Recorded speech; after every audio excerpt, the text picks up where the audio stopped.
I spoke with His Majesty the King to request the dissolution of Parliament, and we will have a general election on the 4th of July. I have just returned from Buckingham Palace to form the next government of this great nation.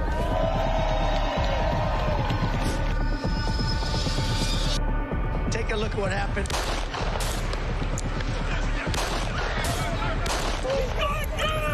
I immediately knew it was very serious, that we were under attack.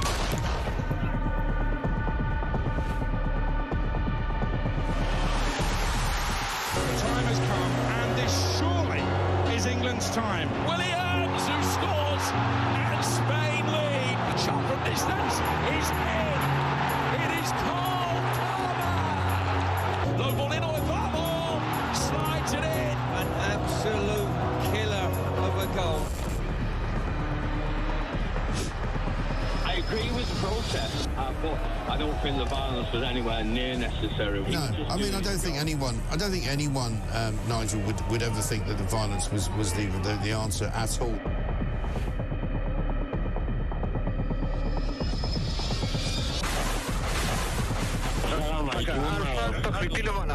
אזרחי ישראל, אנחנו במלחמה.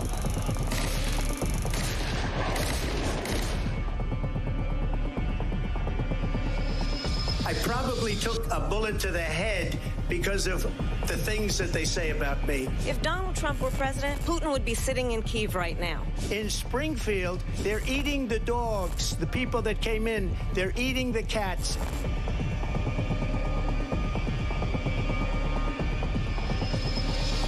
Liberal left couldn't understand that this man could be anything other than the great newsreader, a man of integrity. Is it possible in any way, shape or form that Keir Starmer didn't know about these facts about the suspect in Southport? I find it extraordinary that he wouldn't know. It seems that the public has not been told the truth. No, there's nothing like an American election, I have to say. Dakota has gone red, South Dakota's red, Texas is red. Many people have told me that God spared my life for a reason. Bloomberg UK reporting Ukraine has made the first long-range missile strike inside of Russia. These are the missiles. Across the UK, on DAB+, on YouTube, on your mobile, and on your side. This is Talk.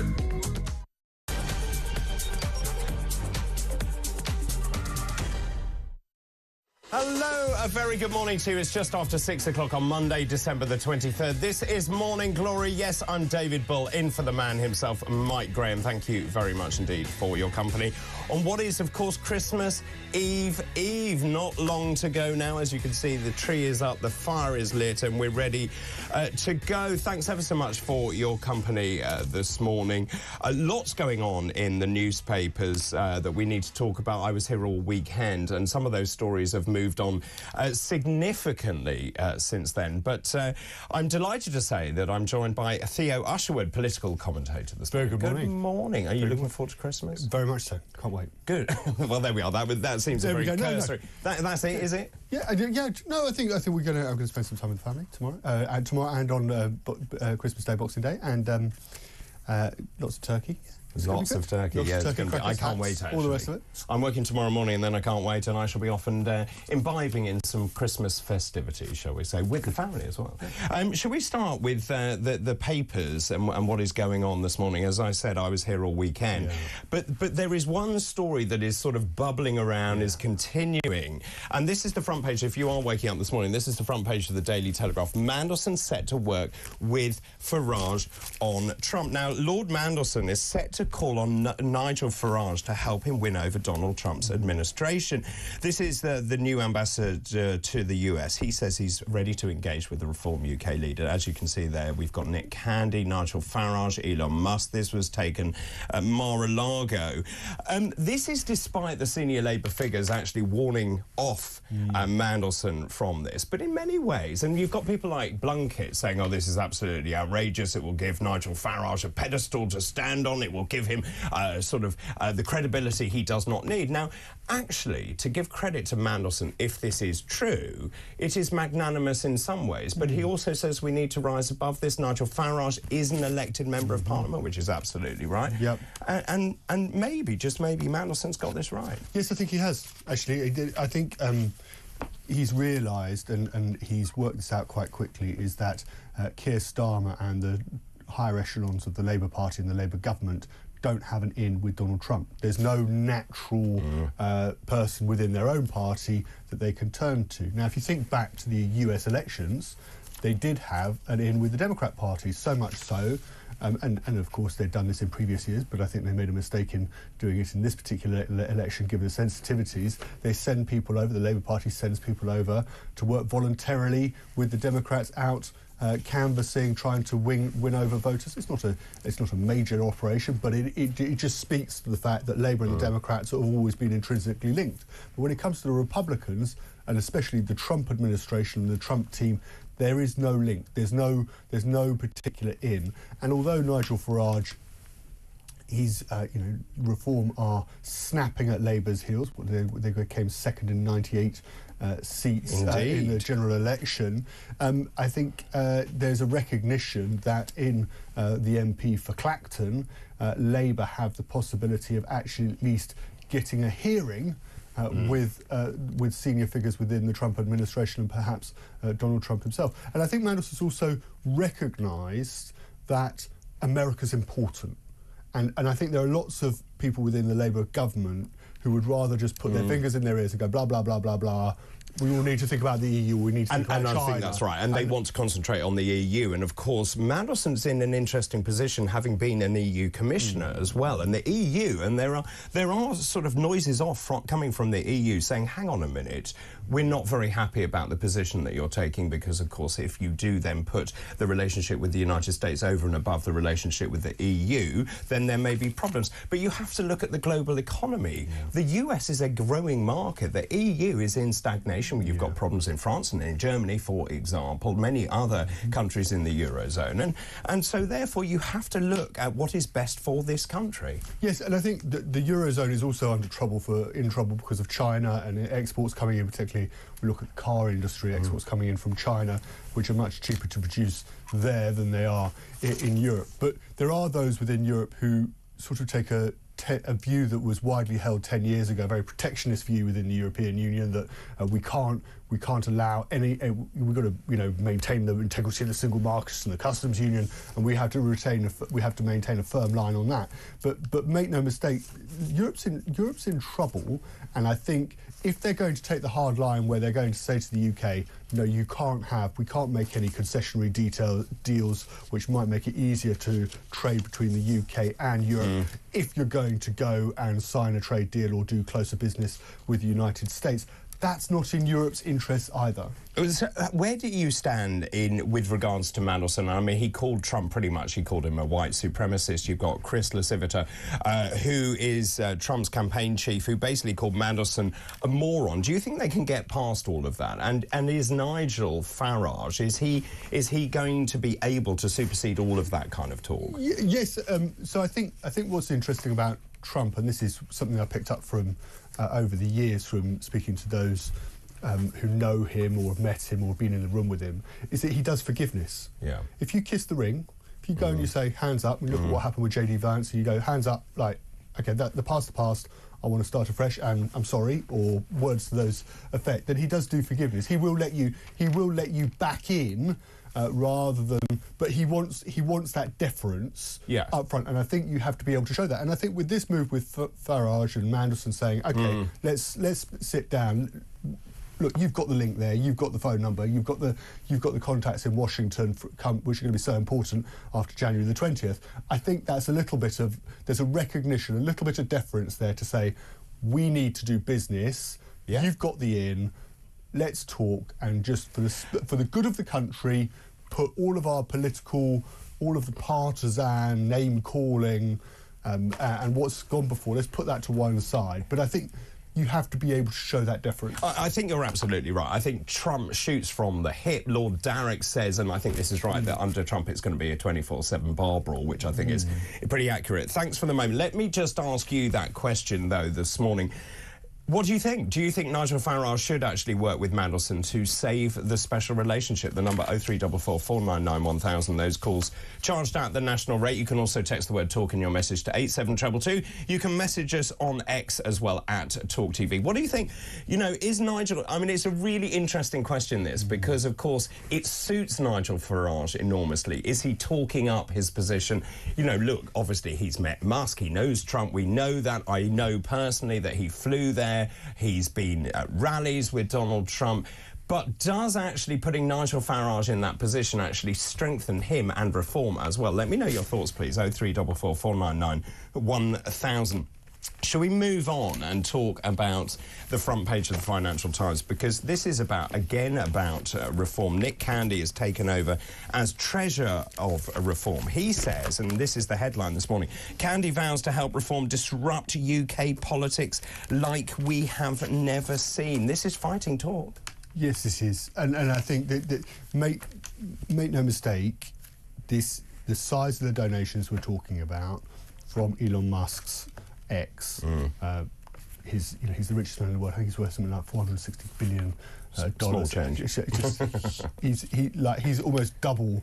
I think he's worth double the worth of Jeff Bezos, who runs Amazon. It's incredible how much this is pocket money. Of course it is. 100 billion. 100 billion, just easy. What's that? Between friends. And it would. But when we're talking about donations, just to give you sort of put it in relative terms, when we talk about political donations, the most donors have ever given really to one political party at any one time is sort of the highest I've seen on, because it all has to be registered by the Electoral Commission, sort of 4 or 5 million. I think Sainsbury gave 10 million to the Tories. Right, fine. There you go. Top. That's the highest amount, and that's but that only takes you so far. If you go and give a political party £78 million, which is basically the conversion of $100 million, they are able to basically work in a way where the other political parties don't stand a chance. So, but you have to also remember, and the fighting talk from Nick Candy is saying essentially that the newest political party in the world will overtake one of the oldest political parties. They're nearly there on their members.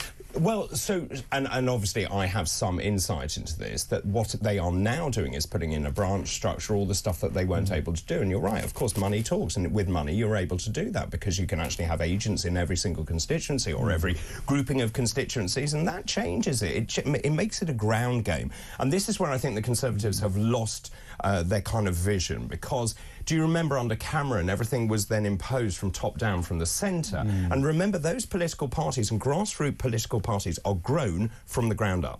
Yes, and what Nigel Farage has recognised is that, as you say, yes, it's an air war. It's all very exciting for the media, and we run the stories and we talk about it here on Talk, or we sit in the front page of the Telegraph or whatever, but that's an air game, and that's important, and they've done that very well. But if they're going to make headway in the local elections, they need to put councillors into local authorities, councillors up and down the country.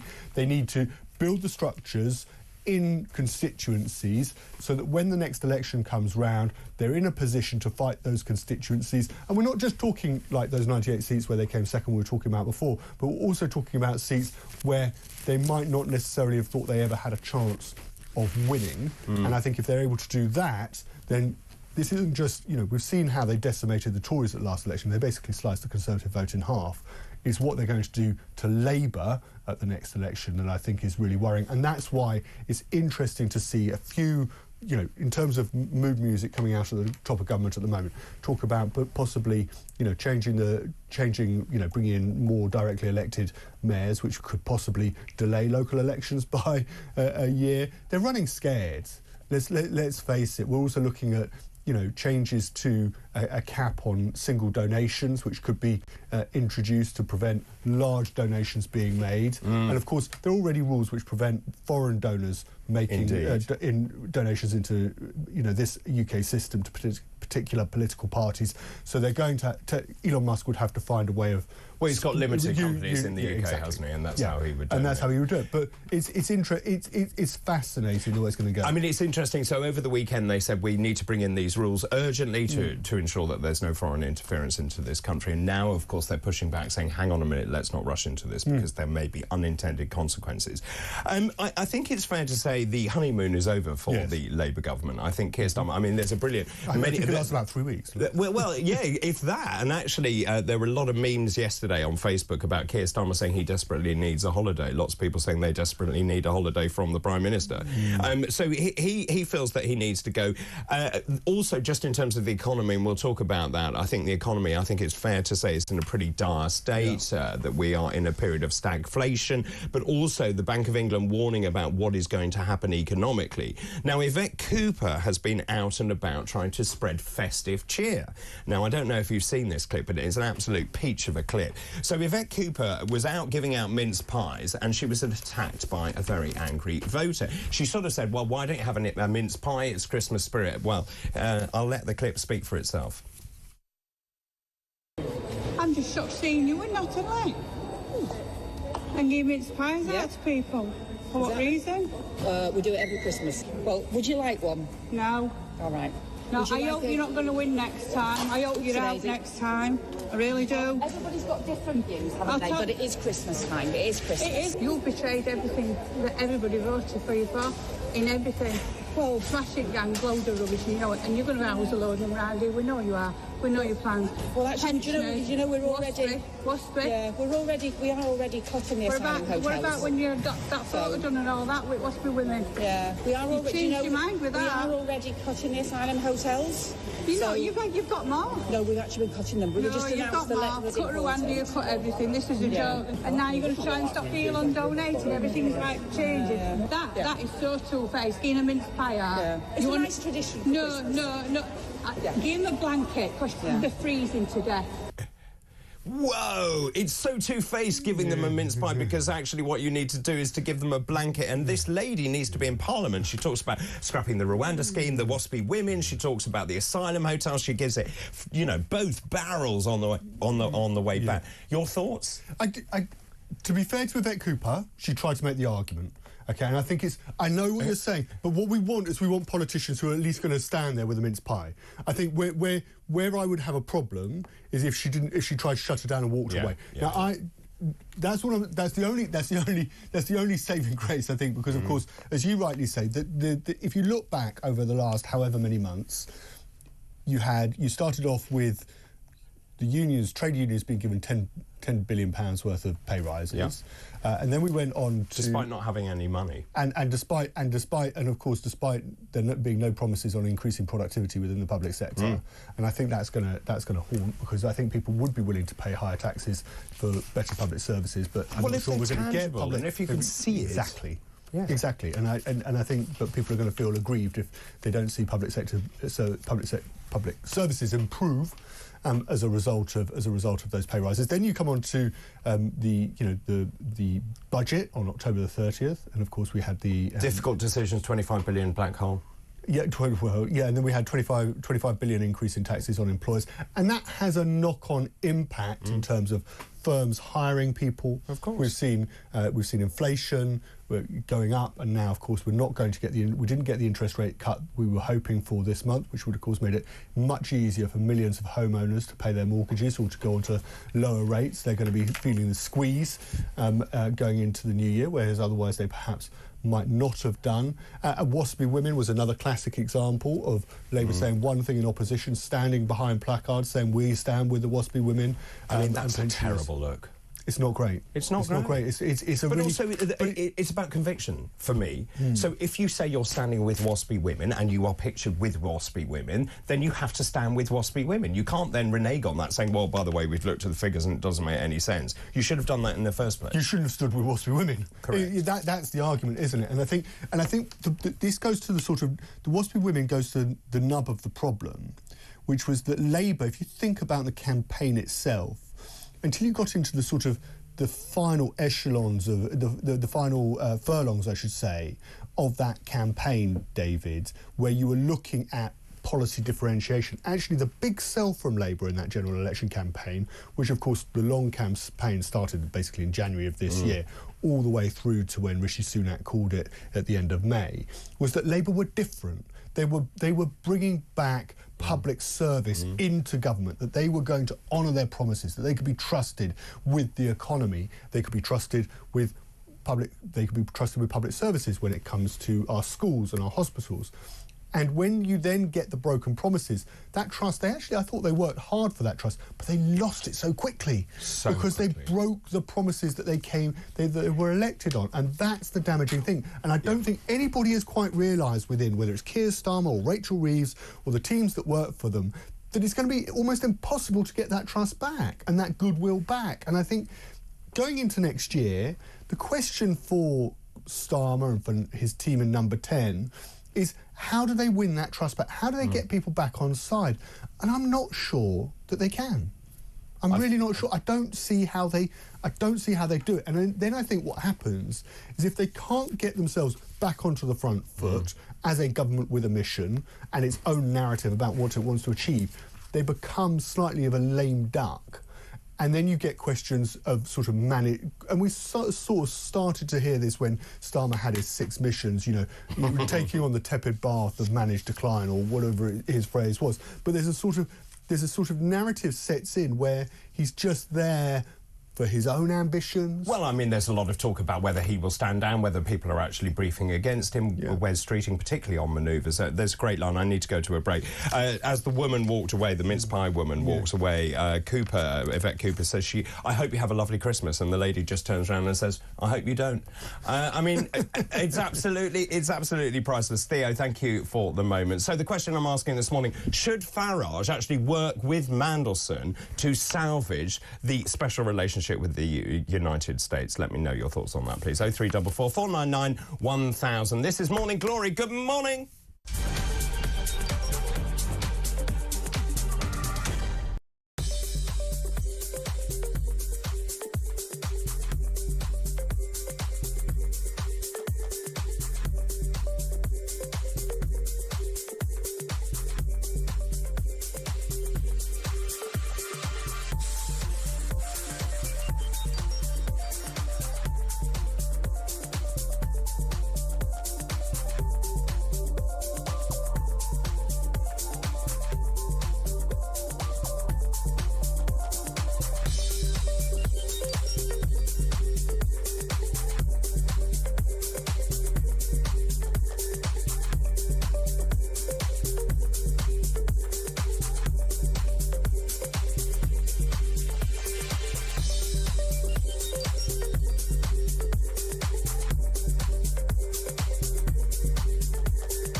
Protests against migration on the streets of Magdeburg last night, including, sadly, speeches by neo-Nazis and chants of, deportation, and even some reports of unconfirmed of Nazi chants.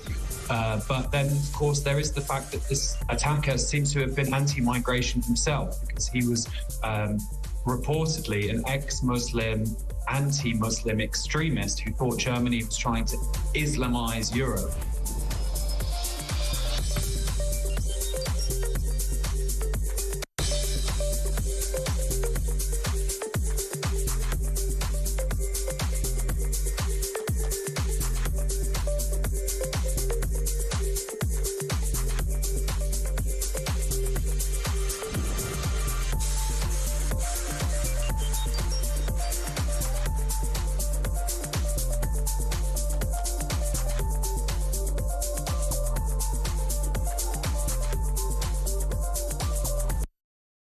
Across the UK, on DAB+, on YouTube, on your mobile, and on your side. This is Talk. Morning, this is Morning Glory, 6:24, Monday, December the 23rd. I'm David Bull, in for Mike Graham. Thanks very much for your company. Theo Usherwood joins me this morning.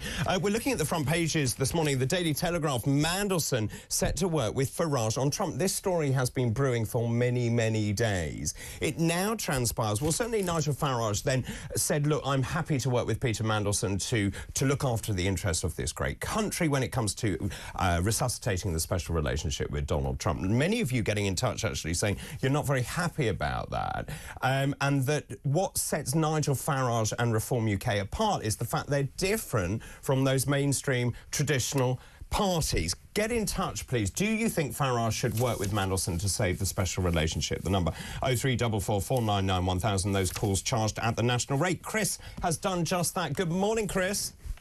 Morning, David. Morning, Theo. Morning. Nice surprise to see you on Morning Glory. You seem to be handling the Morning Glory very well. Well, you are very kind indeed. I had great training from Mike Graham himself.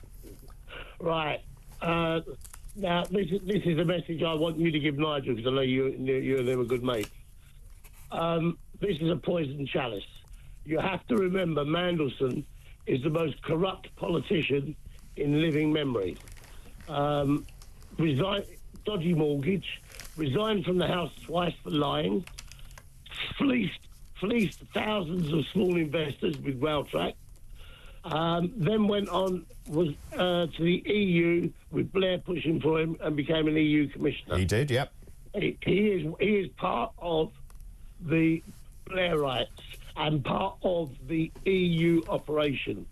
Now, the one thing that there's two ways I can see it going for Nigel, because of the way he is, he would try and help.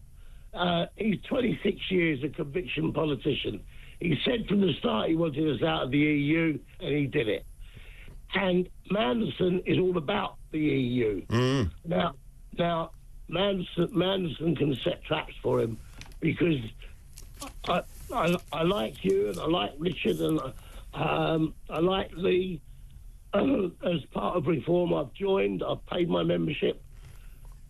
What I'm worried about is that Mandelson will try and blacken Nigel, so that because he's the threat to the EU and Starmer and Blair's ideas of rejoining it, he could set traps for him all along.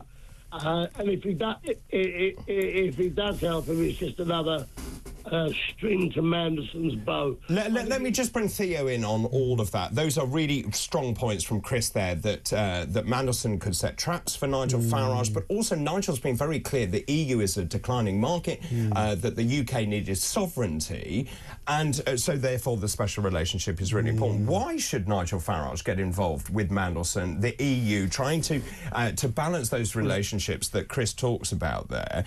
It is a trap, isn't it? Well, look, I think just breaking it down, when you look at the dynamic between Mandelson and Farage, Starmer and Trump, it's important to recognise, Chris, and I take your point, by the way, I think it's a valid point, but I think it's important to recognise that who's in the driving seat. It's going to be Trump and Farage in this case, when you're looking at that relationship, because America is the bigger partner. But why don't we bide our time? Why doesn't Nigel Farage bide his time? Let Mandelson, let the Labour Party actually sink, which I think is where you were intimating earlier on. And let me bring Chris in. Isn't that something that you would prefer to see? Which is let Labour set their own course. Nigel Farage, as we know, growing in numbers, 100,000 members to Reform UK. You've got the Conservatives on something like 130,000 members, so not far away. Do you believe that Nigel Farage should actually bide his time? Yeah, he unfortunately, the best thing for this country is to let them sink. He can maintain his relationship with Trump and with Elon and the rest of the big wigs that he knows in Washington, but he needs to stay away from Mandelson, because if you sleep with dogs, you get fleas. He is just not a trustworthy man. He's another great mate of Ali, the other influence on Starmer, and Stonewall. I mean, it goes on and on and on. And Nigel has been a stalwart for this country and is helping take it. All of you guys are great, but Nigel has the charisma to lead this country, and he can't get blackened with Mandelson's. And I'm sure that Mandelson will do his utmost, because they see him as the threat. They would scupper our relationship to dirty Nigel, and I just don't want to see that. Let Nigel maintain his relationship. Let him listen. There's nothing to stop him talking to Trump and doing a deal and sidelining Mandelson. Oh, 100%, Chris. You've made your point really loud and clear. Thanks ever so much. Really good to talk to you this morning. Let's go to Leeds now. Steve's in Leeds. Good morning, Steve. Just in terms of this, Nigel Farage, I think, has put this out there. I think it was a maverick move early on. And, of course, now Peter Mandelson is saying, well, actually, maybe I do need to work with Farage. Is that a good idea?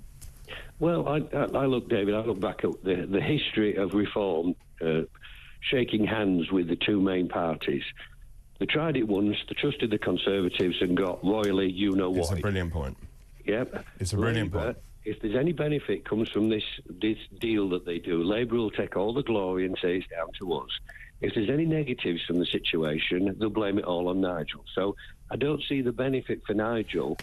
And you make a brilliant point. You make a brilliant point here, which was when Reform UK stood down in favour of the Conservative Party, they then got an 80-seat majority, and they royally, I'll just bring Theo in, they royally were not very kind, shall we say, as a response to that. Yes, I think, but this is the argument against, if we want to go back in history.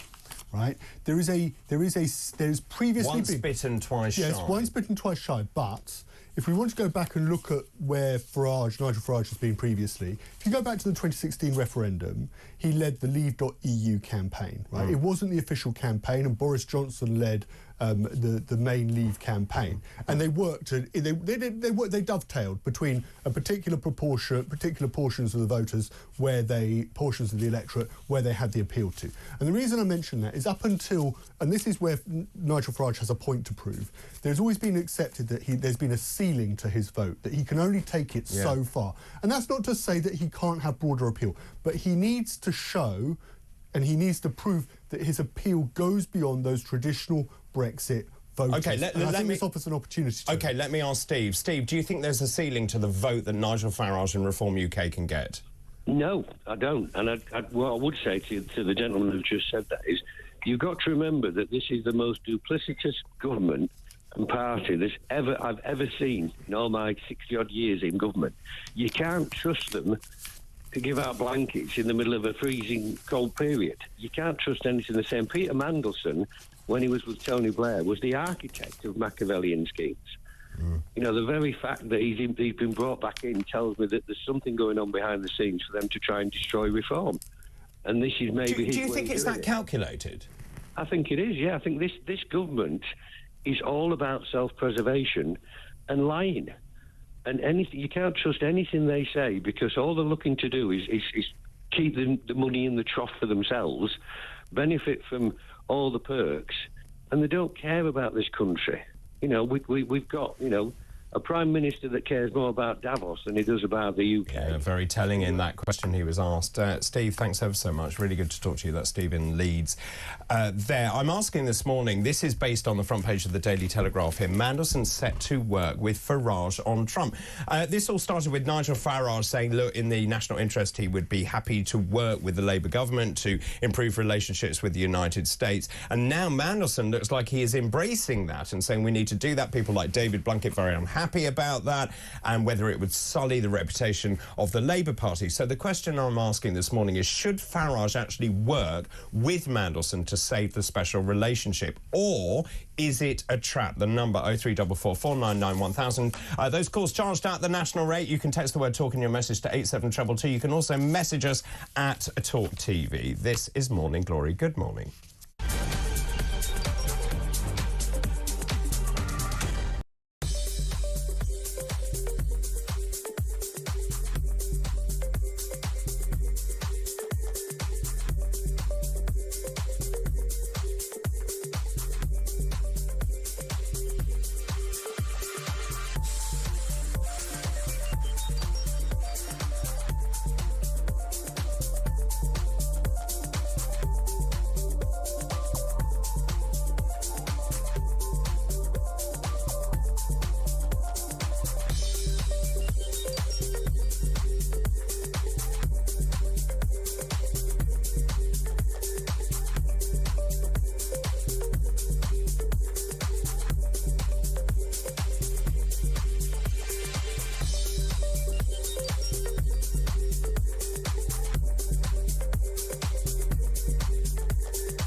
Across the UK, on DAB+, on YouTube, on your mobile, and on your side. This is Talk.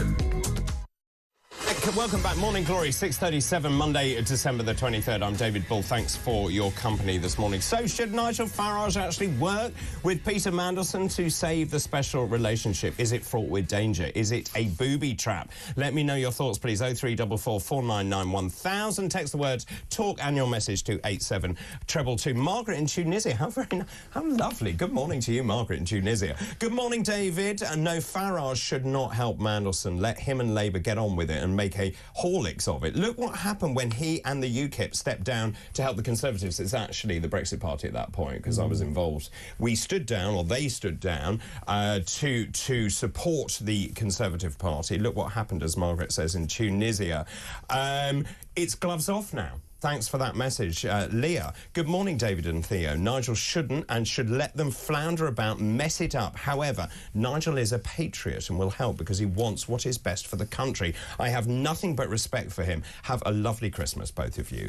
That's Larina in Nottinghamshire. Thanks very much. Happy Christmas to you as well. Theo, I was just talking about this in the break with you. The whole point of reform is it's an underdog. It's a disruptor. It comes in, it challenges and threatens the mainstream political parties. That's the whole point. If you get into bed with the likes of Peter Mandelson and the Labour Party and these tribal traditional parties, you undo the very DNA of what you are trying to achieve.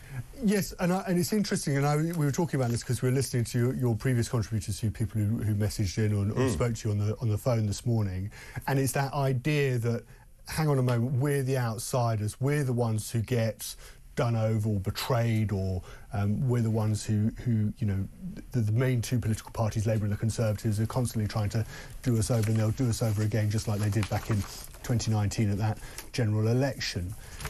However, and I think this is something, and Lorena picked up on it here, in that message, is that if you say that actually the Labour government is going to do what the Labour government does, you do you. I think in the words of Gemma Collins, you do you. You do you. You do you. If they're going to do what they do, then this is an opportunity for Nigel Farage to portray himself as the statesman, the man who went and did the best by his country by trying to secure some sort of trade agreement with Donald Trump. How would people ever forgive him if he then makes Labour re-electable? I don't think it's that. I don't. This is where I beg to differ with some of the contributions.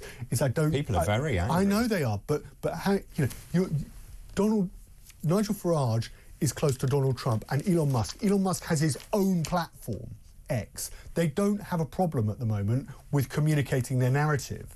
If it was like they were scrabbling around, ringing up journalists going, please run this story, our side of the story is your front page, then you could kind of see it. But this isn't the case anymore. He's playing with the big boys, Nigel Farage. Let's face it, you know, in the dog pound, he's running around with the Rottweilers and the Dobermans, and in this side of the pond in the UK, it's the poodles and the Shih Tzus. Yes, and that's the point I'm making, is that, you know, he's in the grand scheme of geopolitics, he's now on. He's with the favourites rather than the underdogs. But also, I'd argue, when you look at the offering in this country, Nigel Farage is the most experienced politician. He is the one that is most used to those dogfights. Yes, he is the most, and he knows where all the traps are going to be laid, and I just can't see him. I can't see, and Mandelson, I get it, I understand the history that goes all the way back to the birth of Blairism.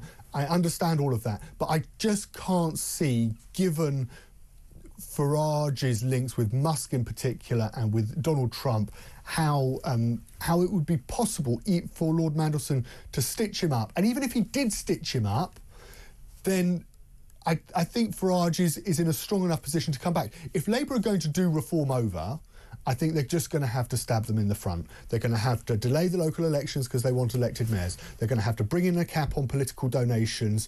They'll have to bring in some rules that if you run the world's most successful car company and social media and a social media platform at the same time, specific to Elon Musk, you can't make a financial contribution to political parties. They're going to have to get real if they're going to stop reform with their legislation. And I think there are those within some parts of the Labour Party who are coming round to the idea that they're going to have to fight dirty to do it. But they'll do it. They don't need to worry about Lord Mandelson and Farage and a trade deal with the US. I think you missed the point I'm making, which is actually what it does is water down the offering that Farage and Reform is giving. Let me just very quickly tell you two messages. Peter, good morning, David. Nigel Farage working with Mandelson only if he can cover his back. I wouldn't trust Mandy an inch. Nigel says Farage should have nothing to do with Mandelson. Nothing good will come of it, and it will hurt Reform at the polls. That's what I am trying to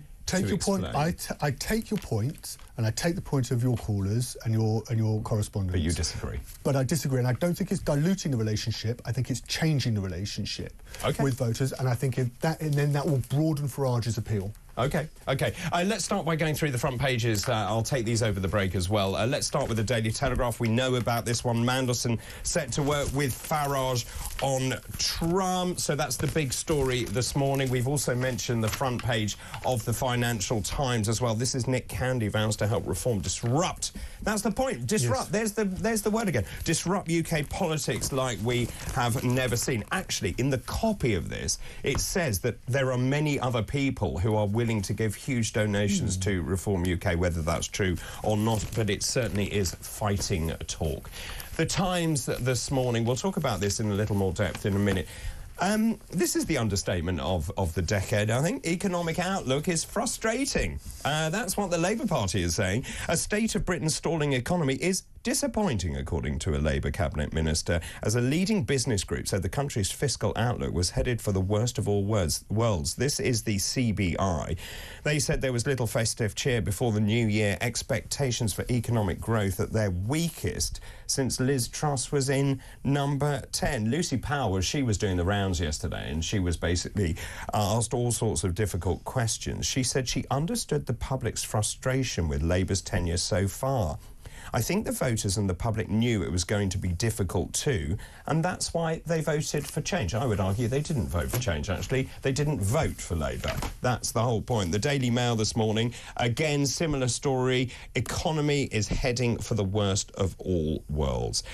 Business chiefs are warning that Labour's tax hikes were hitting jobs, investment and growth. This is the CBI, once again quoted here. It's the worst of all worlds. Business people are grappling with Chancellor Rachel Reeves' time bomb, particularly, and this is what is so disingenuous. When you say to the electorate, we won't raise tax, VAT or national insurance, and then promptly raise national insurance, oh, but it's not actually that national insurance, it's it's employers' national insurance. I think most people look at, quizzically, shall we say, at the government over that. The Daily Express this morning, Labour set to drive UK headlong into recession. Of course, we've seen no growth in the last couple of months. There are huge warnings about the United Kingdom going into a recession, exactly as Theo said. We were hoping for interest rate cuts, which would have eased the mortgage misery for thousands of people around the country. But, of course, as we know, inflation has gone up again with 2.6%. That means that there were no cuts to the interest rates, which has had a profound effect on people. The Eye this morning, pension protest, PM faces... These are terrible headlines, aren't they, from the Prime Minister?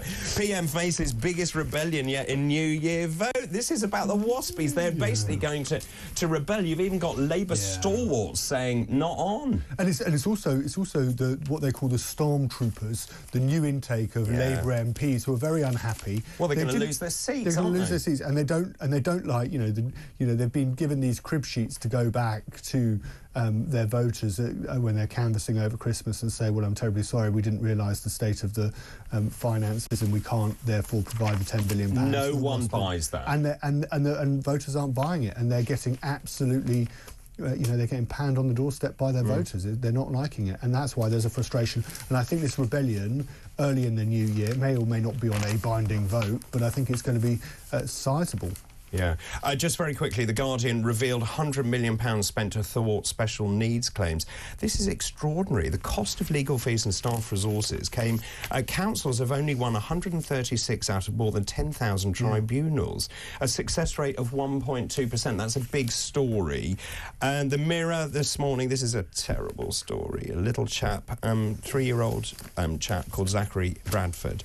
All he wants for... It's a heartbreaking story, actually. All he wants for Christmas is a double organ transplant. Look at him there, his little face smiling.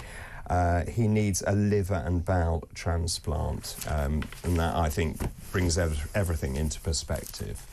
The Sun this morning, Fury, it's not over. This is Tyson Fury. He's assured pals it's not over, despite his devastating world heavyweight defeat to Alexander Usyk. And then finally, I rather like this one, Usyk. I rather like this one, the Daily Star, jingle smells. Apparently, millions of people will go without a wash and change of pants between Christmas and New Year, according to a new poll. There's more detail on this. Apparently, it's jingle smells this Christmas. I don't know about you, 55% will not change out of their PJs for 24 hours, according to research set up by Sky and Now. A fifth will even go up to 5 days without leaving the house between Christmas and New Year. And 22% of Brits will lie to loved ones and avoid socialising. There we go. There we go. Well. I can't imagine that I would be one of those people. No. Well, they always say, isn't it, in the first week of January is divorce week, when everybody goes and contacts their divorce lawyers after Christmas. Is that right? Yeah, I think so. They always want the frustration. Yeah, the frustration of having spent so much time with your better half or your worse half, as the case might be. I love the family arguments as well over the Christmas lunch table. That's always interesting. Yes, and it sort of livens it up, doesn't it? Livens it up, yeah, absolutely. We talked about this, and Debrett's has made it very clear. There are things that you can say, I think we've had enough of that. Let's move on. Anyone for trifle? On that note, we'll go to a break. We'll continue with more of today's top stories after this break. This is Morning Glory. Good morning.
In this day and age, of course, you could have a female Santa Claus with a penis.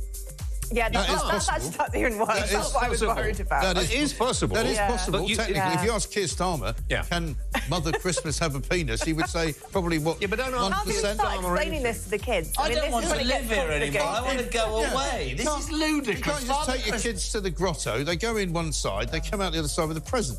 As opposed to, knowing whether Santa's got a penis or not.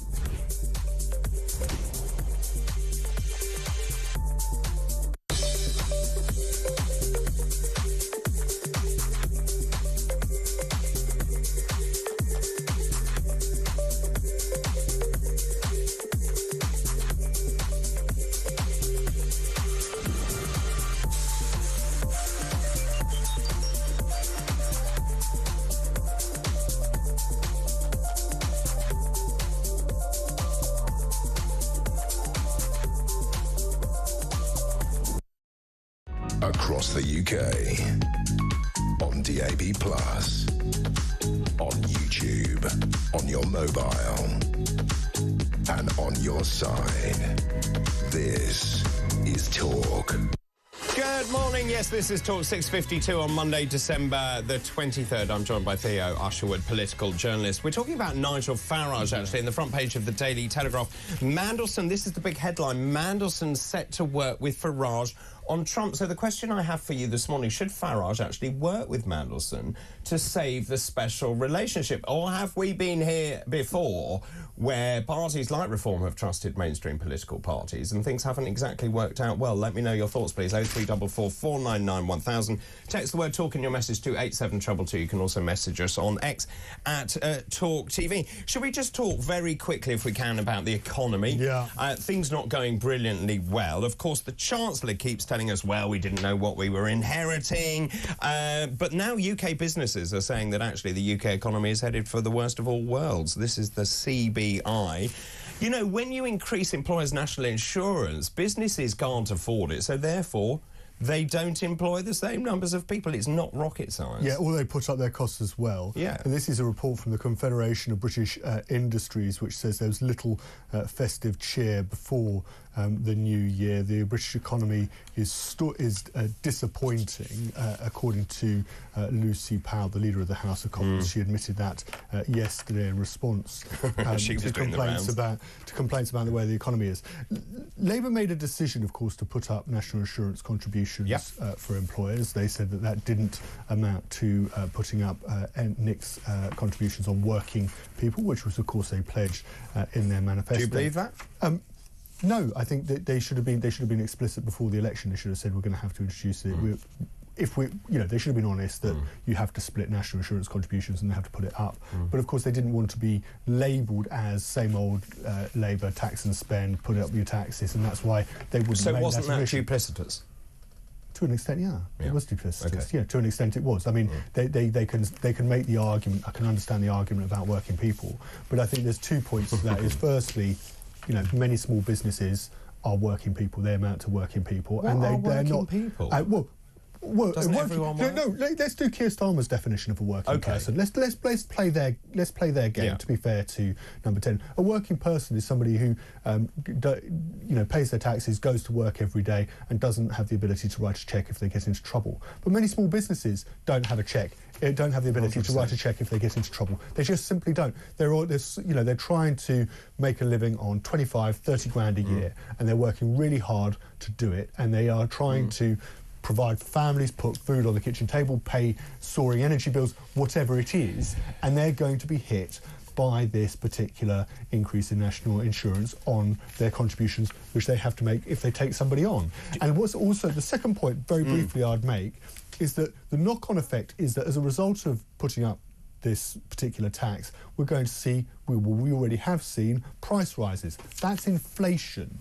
Now, there are many people who are struggling with their mortgages. We've had mortgages after that mini budget which has soared up to 5-6%, and they would like their interest rates on their fixed terms when they come to an end to come down. They'd like to secure a lower mortgage which would put more money in their back pocket to spend on the things that they want to spend money on. And this also knocks on to the rental sector, because if you're a landlord and you're paying higher interest rates, your rents are going to be higher, and therefore if you're renting, it still affects you. But this is from Andrew Sentence. He's the economist and a former member of the Bank of England's Monetary Policy Committee, which sets interest rates. And he's saying in the Times, in a number of ways, the measures announced in and around Rachel Reeves' October budget risk aggravating upwards pressure on inflation. And that's why last week, when the Bank of England had the chance to reduce interest rates, which would have a knock-on effect on working people, they decided not to do that because they couldn't risk inflation going up any further. Well, do you think the Labour government actually knows what it's doing? Because if you allow people, if you can reduce those interest rates, people have more money in their pocket, it goes more into the economy, those small businesses then thrive, then the country gets off its knees. Yes, and you would, if you then have more business setting up, you have more people being hired, businesses thriving, then that's more money into the Treasury in the form of tax receipts, which can then be spent on public services. 100%. But they've decided that actually they want to put I hate the cliche, but to put the cart before the horse, which is spend the money on the public services to start off with, and then try and recoup the money by increasing taxes. By alienating your vote base. Yeah, but by increasing taxes, which then puts pressure on, which then makes it less, businesses less incentivised and less inclined to actually, to take on more people, to invest in, whether you're a big business in research and development, or to invest in, taking on that, extra system that's going to speed up production, whatever it might be, to sell more, to buy, to do better business. I mean, clearly they haven't been in government for a very long time. How much of this is naivety and how much of this is idiocy? So I think a lot of it is naivety. So when you're in the Treasury, Rachel Reeves and her team would have been brought a spreadsheet of options from officials within the Treasury. And, I was talking to people who work for the Conservative Party who, when they were in the Treasury, were presented with, getting rid of the winter fuel allowance.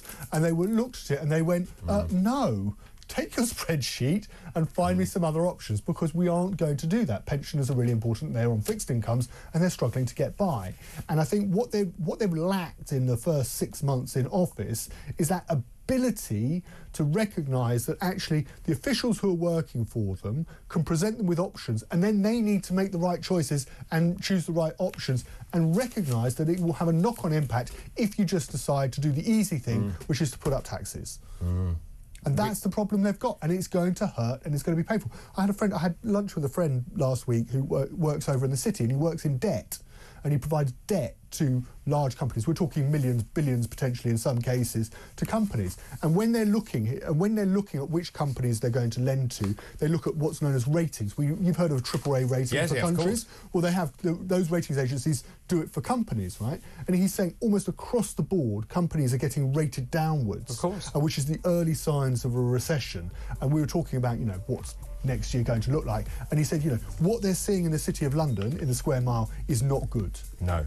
Theo, really good to talk to you this morning. Thanks ever so much. Have a great Christmas. And you. I'm seeing you at New Year, I believe. Yes, we'll see you on the other side. Well, I look forward to that. Thanks very much indeed.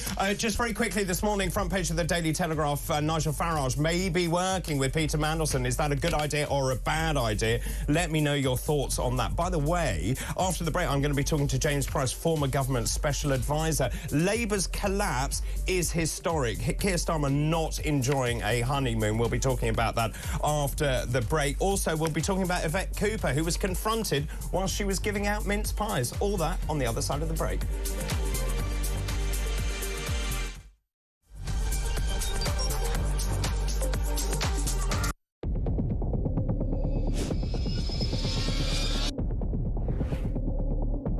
I spoke with His Majesty the King to request the dissolution of Parliament, and we will have a general election on the 4th of July. I have just returned from Buckingham Palace to form the next government of this great nation.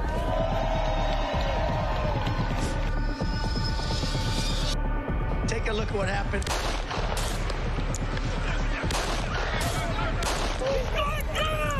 I immediately knew it was very serious, that we were under attack.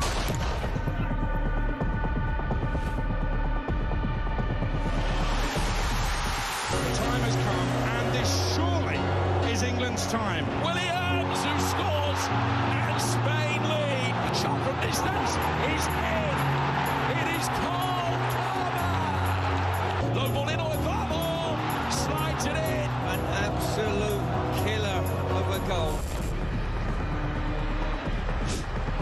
I agree with the protest, but I don't think the violence was anywhere near necessary. No, I mean, I don't think anyone, Nigel, would ever think that the violence was the answer at all.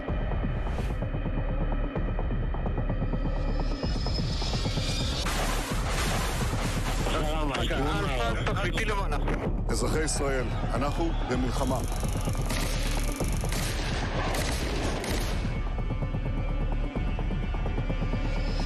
I probably took a bullet to the head because of the things that they say about me. If Donald Trump were president, Putin would be sitting in Kyiv right now. In Springfield, they're eating the dogs. The people that came in, they're eating the cats.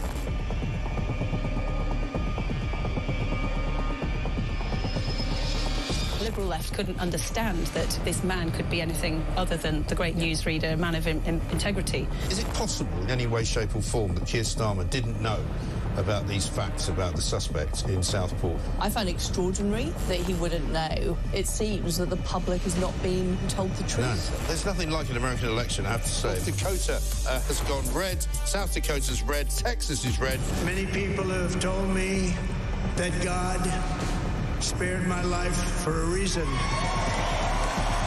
Bloomberg UK reporting Ukraine has made the first long-range missile strike inside of Russia. These are the missiles that Biden has approved. Across the UK, on DAB+, on YouTube, on your mobile, and on your side. This is Talk.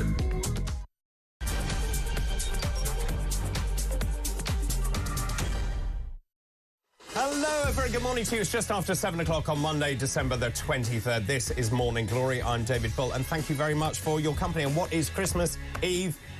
Not long to go now. I hope you're fully prepared. As you can see, I'm very much in the festive spirit with my fire, my tree, all ready to go. It's snowing. It's marvellous. Lots going on in the newspapers this morning, and actually over the weekend when I was doing Weekend Breakfast, this story kept running and running, and it sort of has developed further. This is the front page of the Daily Telegraph if you are just waking up. Mandelson set to work with Farage on Trump. Just to go back, essentially this all started with Nigel Farage, and as we know, he has a great relationship with Elon Musk, and Nick Candy was pictured there at Mar-a-Lago.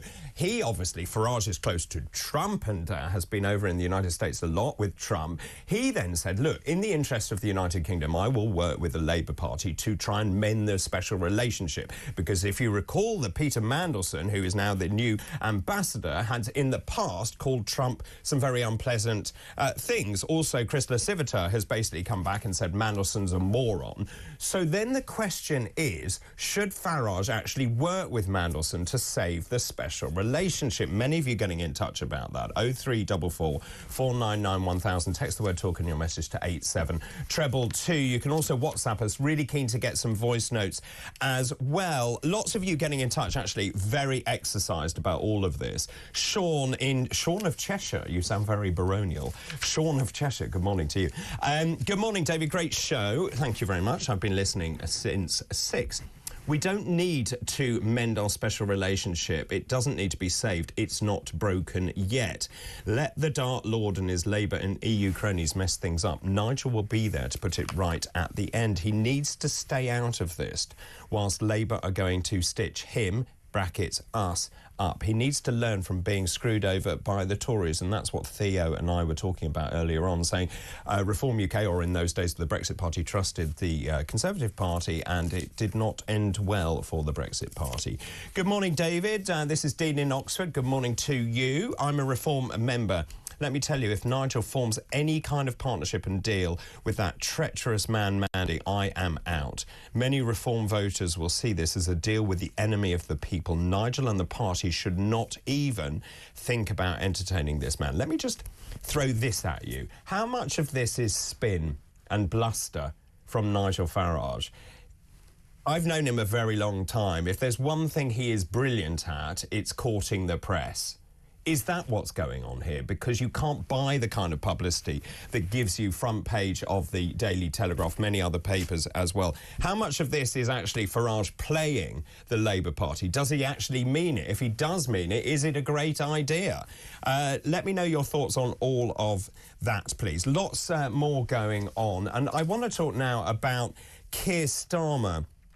Labour is actually on track for the worst end to the year in opinion polls since the Second World War. Keir Starmer's party is now averaging just 26.6%. Just to put that into context, it was 44%. So he's dropped from 44% down to 26.6%, despite winning one of the largest ever majorities just 5 months ago. When they looked at 1,000 polls across 75 years, Labour is now 1% behind their previous end-of-year low in 2016. That was when, of course, Corbyn was in power and dogged by the anti-Semitism around the leadership challenges. And their current low is actually only rivaled in 1981 when the new SDP Liberal Alliance upended politics, and also in 2009 after a decade in power when the party was reeling from recession and expenses scandal.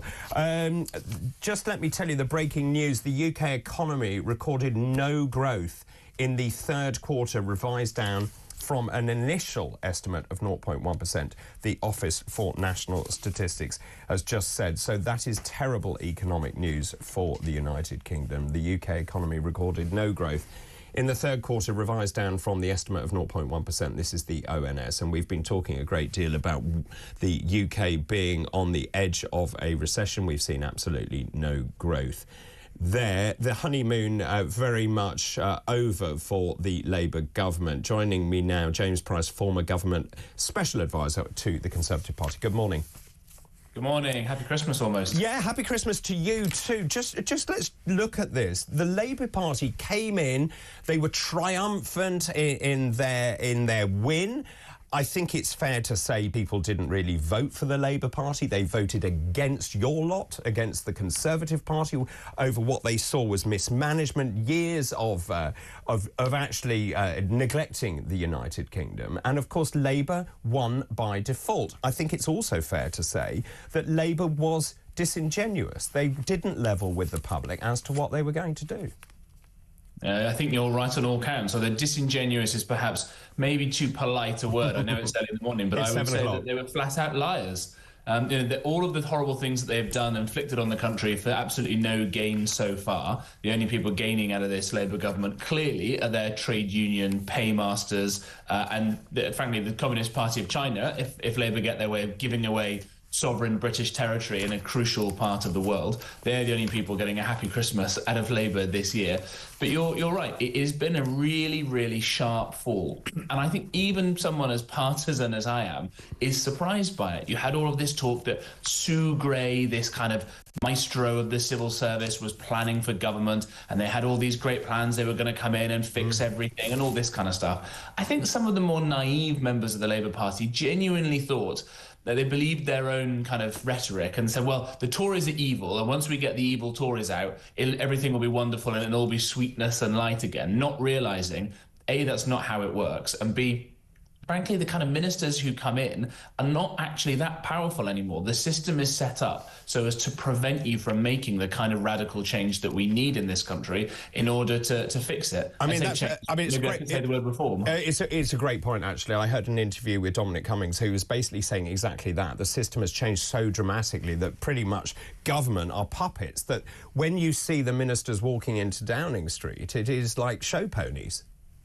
Yeah, that's absolutely right. And look, my experience in government is like that. You get into a department like the Department for Education and you think, OK, actually, we did some really good things. Probably one of the few departments that the Conservatives ran really well and got all kinds of great change for children across the land in schools. And actually, the schools were being run for the pupils, not for the teaching unions, of course. But you get in there and there's a limit to what you can actually do and change, the kind of levers that you pull if the people in this top in number 10 are not willing to take on the civil service and help you smash it up. Just for context, for the people who are watching, when we were in the Department for Education, there was about 4 special advisors like me, 4 or 5 or 6 ministers who are either MPs or Lords, and then 8,500 civil servants, right? Even just trying to keep track of all of the bad things they were doing, all the kind of woke nonsense that was going on and all the rest of it, took up more time than we had, let alone trying to fix things and make the country a better place. But that comment will exercise people around the country. That is unacceptable.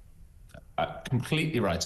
And this is why Labour are finding, and to be almost to their credit perhaps, they're finding it out a lot more quickly than my lot did, that it's impossible to get anything done. It's impossible to say, right, we're going to make the economy better. Well, your breaking news just proved there that wasn't the case. They're going to smash the gangs and stop the boats. Well, those are record levels. We're going to fix the economy in other ways. And all they're doing is the same kind of stuff that the civil service tried to get the Conservatives to do, like scrapping winter fuel payments and trying to get rid of, inheritance tax on farmers. Yeah. It's going to destroy family farms. All these ideas that are obviously terrible. They might make sense on a spreadsheet in Whitehall, but they don't make sense out there in the real world. And Labour haven't got a clue. They didn't come into office with any kind of plan whatsoever. So they're having to pick up all the discarded leftovers of 14 years of Conservative rule that we all said no to because it was so obviously damaging to the country. Can I just ask you then, on that note, they didn't plan for government, and in many ways you can't blame them because they weren't used to being in government. But how much of this is naivety and how much of this is idiocy?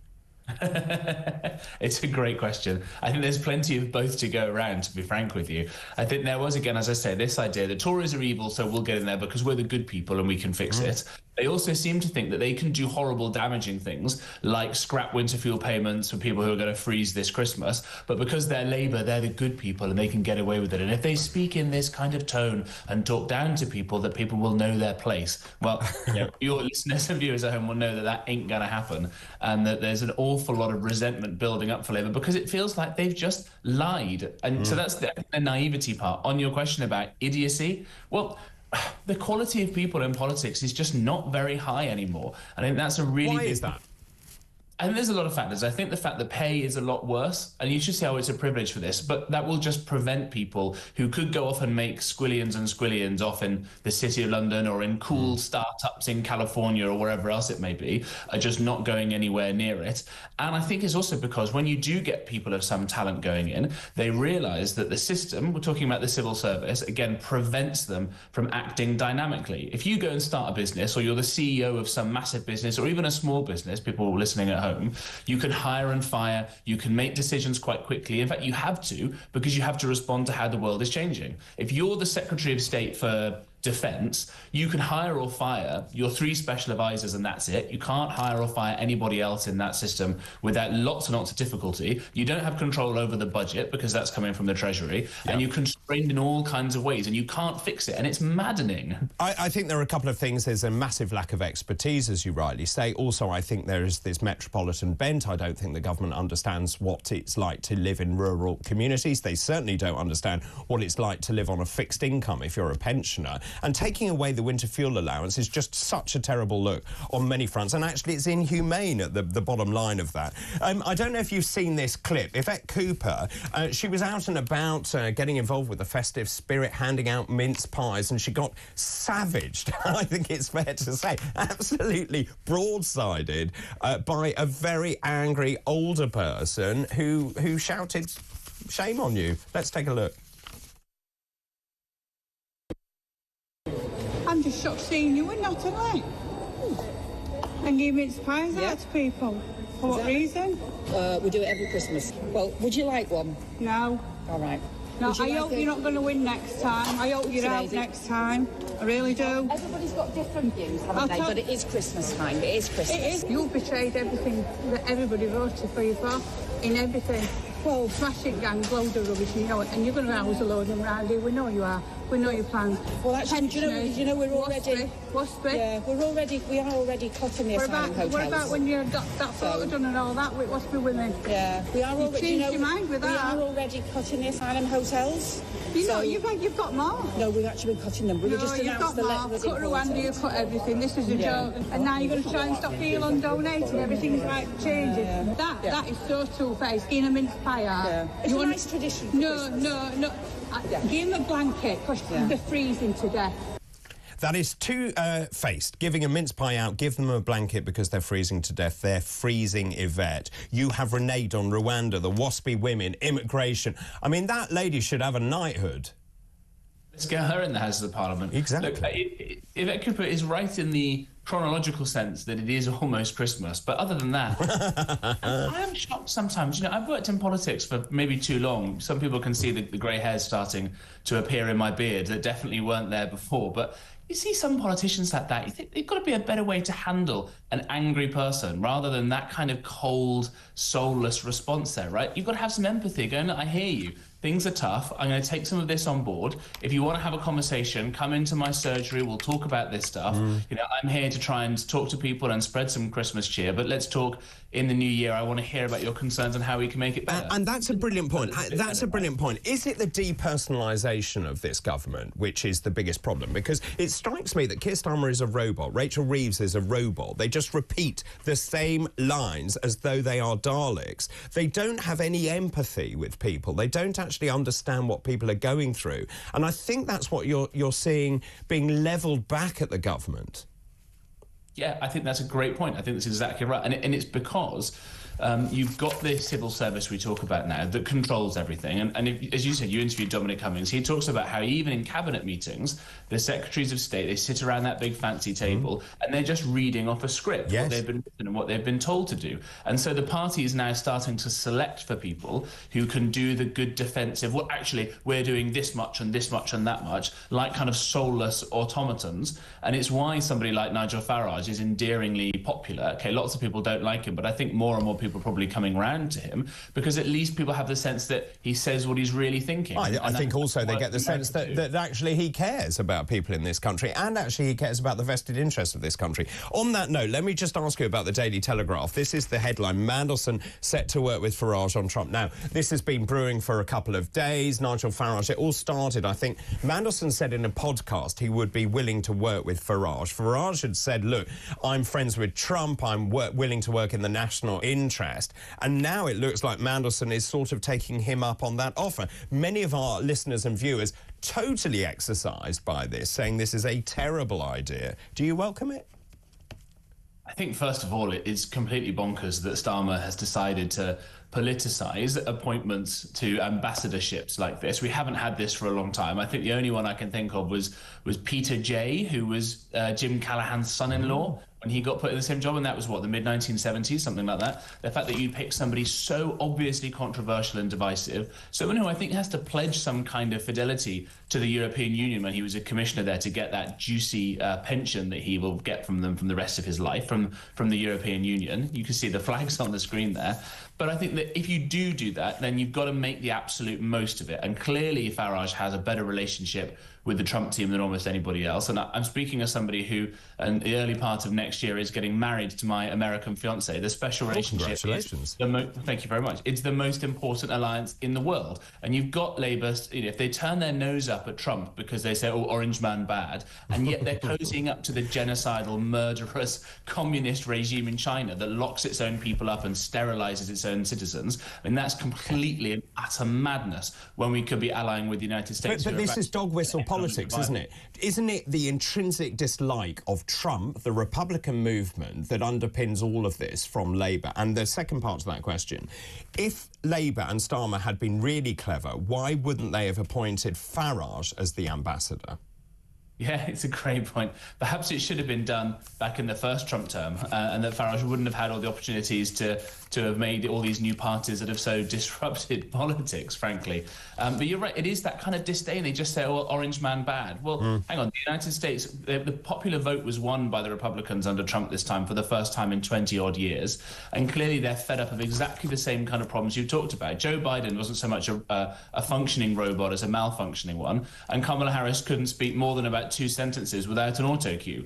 So you people would rather have a guy who can at least talk for 3 hours plus on a podcast and talk about a whole range of topics, which is what Trump and his very impressive Vice President J.D. Vance said. And also, those are people who love the United Kingdom. I don't know if people have seen this footage. Trump is sat on an aeroplane on the campaign trail. He gets this book out, and it's pictures of his visit to meet the Queen, to meet King Charles. And he says how great they are. His own mum was born in Scotland. He loves this country. He invested in Scotland. He wants to deal with us. He's invested in it, exactly. Why would we not cozy up to these guys who've got the strongest military in the world? We've got the closest cultural alliance. We speak the same language. Our systems are basically the same because they started off being run by Englishmen, right? Sad that they left us, but still, it's a great country, and they're not going around ethnically cleansing, sterilising, genociding their own people and trying to inflict a totalitarian communist nightmare on people, like Labour's mates in China. Just very quickly before I go to the break, in terms of the way the political parties are polling, we're seeing obviously Labour reduced to a rump. You've seen the rise of Reform UK. Is the Tory party dead and buried? No, definitely not. I think people have said that about when Margaret Thatcher came in, and I think it's probably even more of a tall order that Kemi Badenoch and her team have now. But the electoral maths will be tricky when you look at those sorts of polling numbers, and I think that at some point, unless either Reform or the Tories get a huge spike and devour the other, that they'll have to have a sensible grown-up conversation at some point about some kind of alliance, whether it's official or tactical or it will never happen. Something it will never happen. Getting back in again. There's no way it will happen, James. I think that's probably right. But if the alternative is we get Starmer again, or one of his ghastly robot acolytes, I think some kind of coalition agreement is obviously preferable to that. And if any Tory member thinks it's better to let Labour have more time in government than Farage and Reform, then they're probably in the wrong party. James, really good to talk to you. Congratulations on your nuptials. I hope that goes very well. And also happy Christmas to you. That's James Price there, former government special advisor. Right, time for a break. After the break, we're going to be talking to Chris Phillips, who's an ex-national counter-terrorism security officer, about the German protesters, the furious protesters taking to the streets to demand mass deportations. This is in response to Angela Merkel's open-door policy to immigrants, obviously after the aftermath of the Christmas market attack by the Saudi doctor, which very sadly killed 5 people. I'll talk about that after this break. This is Morning Glory. Good morning.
I'm pretty relaxed about it. I mean, there are rules in place in terms of foreign donors.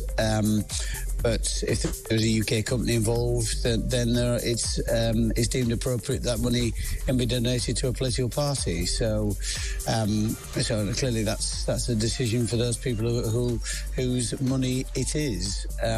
Personally, I think there are more important things in politics than money. I think the most important thing that people will make a decision on who they choose to vote for is the leadership qualities.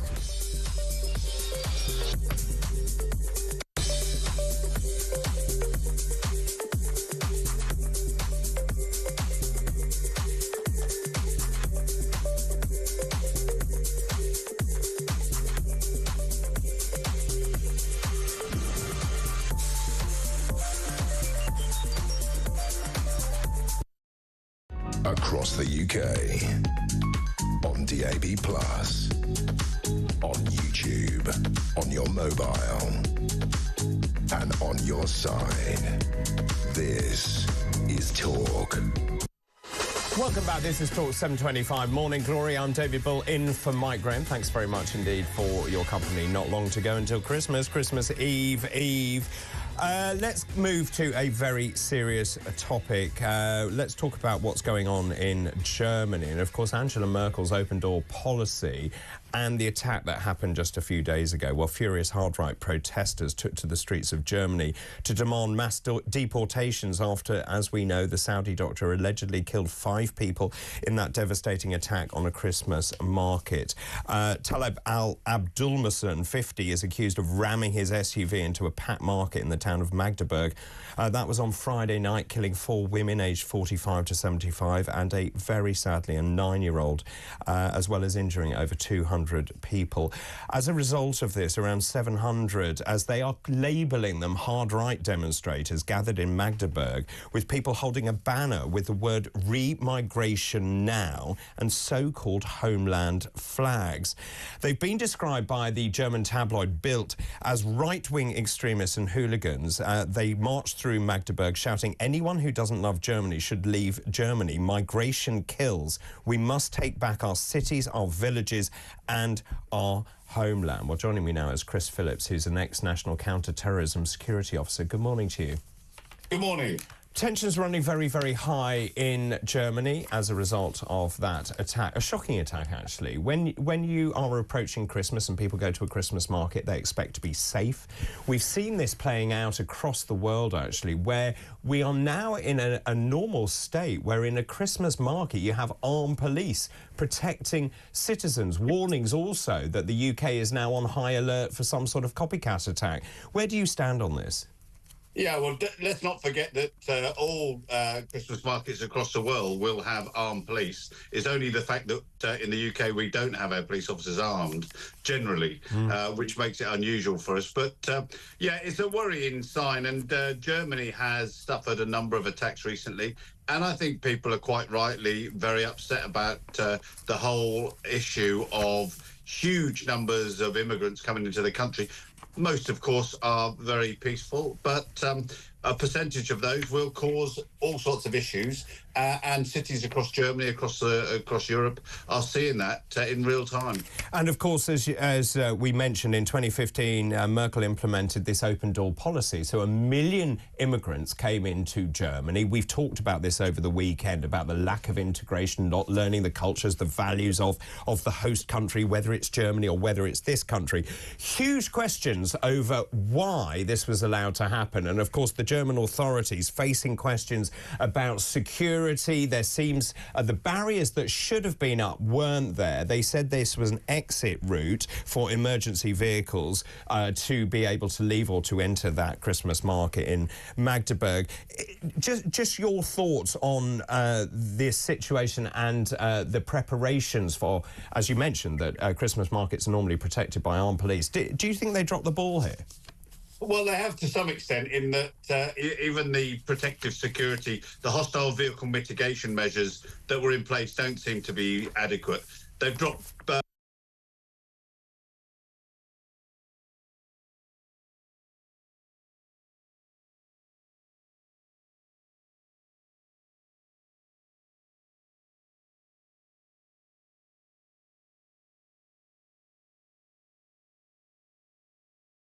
their major cities, but not so much their smaller towns. They don't see the threat as being real there, and of course it was.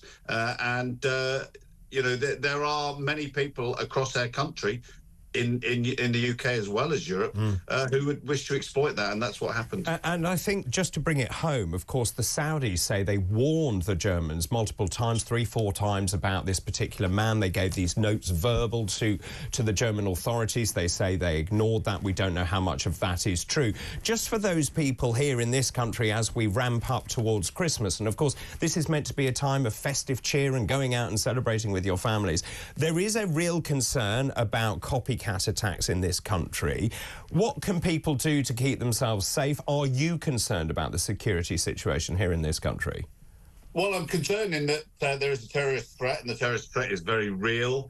It only takes one person with a low sophisticated attack like that can have a huge impact. I think everyone needs to be alert, but it's the same probably as last year and the year before. Very difficult to overemphasize. Mustn't overemphasize the threat, but it is real, and we need to be very aware of it. And just your advice to people if they're out and about and they see something suspicious?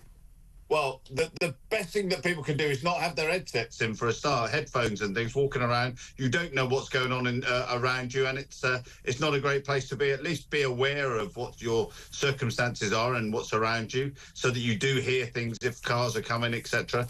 But also that if you do see or hear anything suspicious, then please report it. It's for everyone's sake.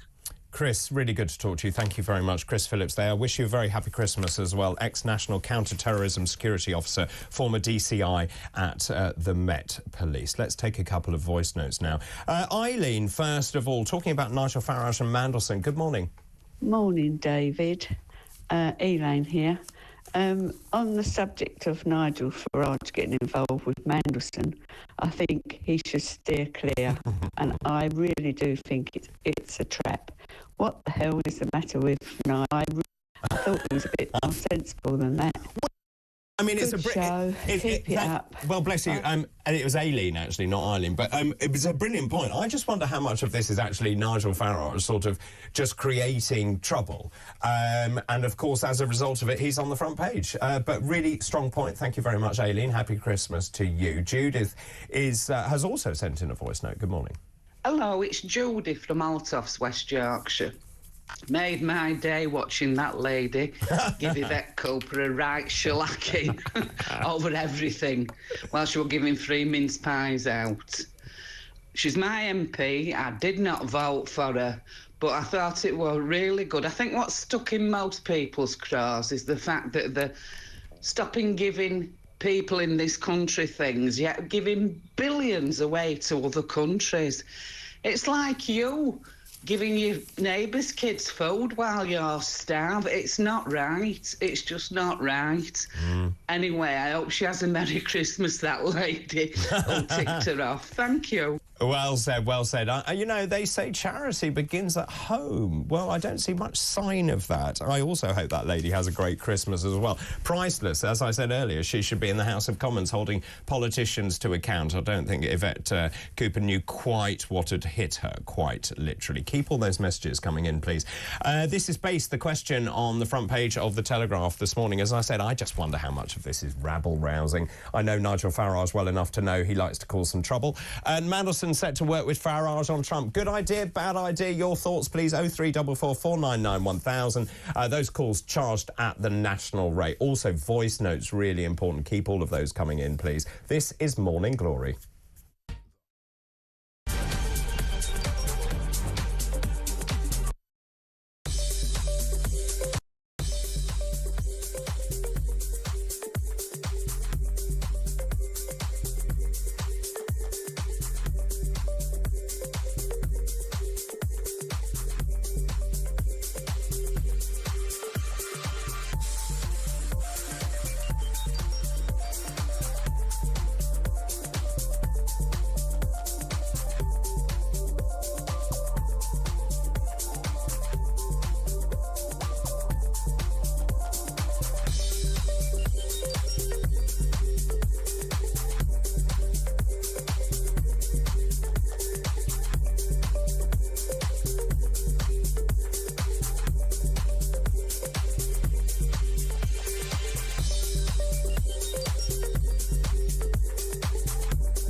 Across the UK.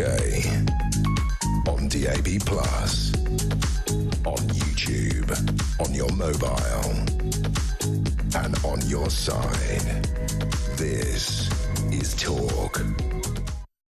Good morning, 7:35, Monday, December the 23rd. David Bull in for Mike Graham. Lots of messages coming in. Sharon Miller, one of our regulars. Good morning to you, Sharon. It's Christmas. I'm scared to go out on my own. In my own country, the government keep letting people into this country, mostly men, without any checks. I find the whole thing terribly scary. Another one, I'm a waspy woman. How dare this government treat us like we are absolutely, I can't repeat that, not important. They stole our state pension. They don't want to pay us yet. He's happy to continue dishing out taxpayers' money to foreign aid, refugees and asylum seekers. Why doesn't he cut that off? That's a burden to the taxpayers' purse. Actually look after people in this country. Dan in Kent, another of our regulars. Good morning, Dan. Dan says, I'm 100% behind Theo. It would make Farage really electable if he manages to keep UK and US relations tight. He's not stupid. Mandelson will only damage the Labour Party more by laying traps. We need America right now, period. Just one more. Mick in Wallington, another regular. Good morning, Mick. Mandelson will promote the UK as a duplicitous, sneaky Marxist country. Farage should not get involved, otherwise he is complicit. Should Farage get involved with Mandelson? Is the country the greater good here? The number 0344 499 1000. Let's move on and talk about a subject very close to my heart, of course, the health service. Wes Streeting has said that patients being treated in hospital corridors is the shame of the NHS, as a poll suggests that satisfaction with the health service has sunk to a new low. Now, you may not know this, but Wes Streeting has been out and about in various hospitals over the last few days. He's been in A&E units, and hopefully he's seen what difficult circumstances doctors and nurses have to work under. As we know, there's also a big problem at the moment. Flu cases are surging. We've got COVID, RSV, so it's a perfect storm in many ways.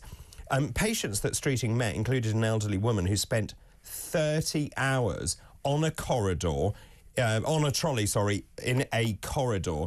He said, I have a feeling of pride and shame. He describes the NHS as broken but not beaten. Well, joining me now is Dr. Dean Eggett, who is an NHS GP. Good morning to you. Good morning, David. Nice to see you. Yeah, really nice to see you too. Look, I know a bit about this. I worked in A&E. I have treated people on trolleys in corridors. This is nothing unusual here, but actually, I don't know where you think we stand in terms of the NHS and the capacity. The Labour Party made a great deal about elective procedures, making sure that people didn't wait too long on waiting lists. They kind of, well, they did. They absolutely ignored A&E. Yes, I think the Labour Party has had its hands tied from the beginning. I mean, they've been in power now for 6 months, and what they have done, I suppose, positively is brought doctors back to work rather than striking. Similarly with nurses, and they're in talks at the moment with general practice to make sure that they don't continue their strikes or the action that they're taking. So they have had that hindrance at the very beginning. Hopefully, they're going to hit the ground running from here. They seem to say the right things, but I'm yet to see actually any action of any change in hospitals at the moment, especially in A&E. And I think you're right in that. The poll of 20,000 people shows only 31% of adults are satisfied with the service provided by GPs and the hospitals in their area. The previous low was 34%. That was in 1997. I just will hark back to Aradazi. Look, the NHS, as you and I both know, is a very complicated, huge organisation, the third largest employer in the world behind the Chinese National Army and the Indian Railway. And so to turn around a tanker like that is going to take enormous time. Aradazi said the NHS is in a critical condition. It must reform or die. My real concern here is the Labour government seems to think that chucking money at this will solve it. You rightly say, of course, that they have solved those strikes, but they did so by chucking money at doctors. Is that the answer in the long term? No, personally, I don't think the NHS does need money throwing at it time and time again. Actually, it seems to me that the Labour government has currently made a rod for its own back with the national insurance contributions, for example, for general practice and the minimum wage. Yeah. So the cost of the NHS and social care has just gone up massively because of the Labour government. And in doing so, Wes Streeting has had to go to the Chancellor and say, look, can I have some more money, please, to solve the problem that we created in the first place? They're now heralding this as a massive investment in the NHS and social care, whereas actually it's a problem that they caused in the first place. Now, putting that aside, what they really need to do is, do what they're talking about, reformation. The NHS is a hugely wasteful organisation where there is a rush to spend money before April every single year. Otherwise, if you don't spend it, you lose it. Things like that, they need to go. So it's simple reformation of how we spend our current funds that the Labour government really need to focus on at the moment, rather than just throwing more cash at us after creating their own problems. You make a great point as well there about employers' national insurance, and of course many of those, particularly those people looking after elderly people, are struggling as a result of that, the employer national insurance contributions. Now, you know as well as I do that if you don't look after people in social care, and if you don't have the social care places, you can't discharge people from hospitals. There's then a backup. Also, at the same time, if you don't fund GPs, or at least if you don't empower GPs, and you give GPs too many forms to fill in, then people can't see a GP, so they end up back in A&E. That's exactly right. Now, we started this discussion by talking about the challenges in A&E, and I think that is what really presses people's minds when they think about the NHS. But when you think about A&E, you have to think about the rest of the system. One of the reasons why people are stuck on ambulances or cared for in corridors is because we can't get patients out of A&E because the hospital is ram-packed full.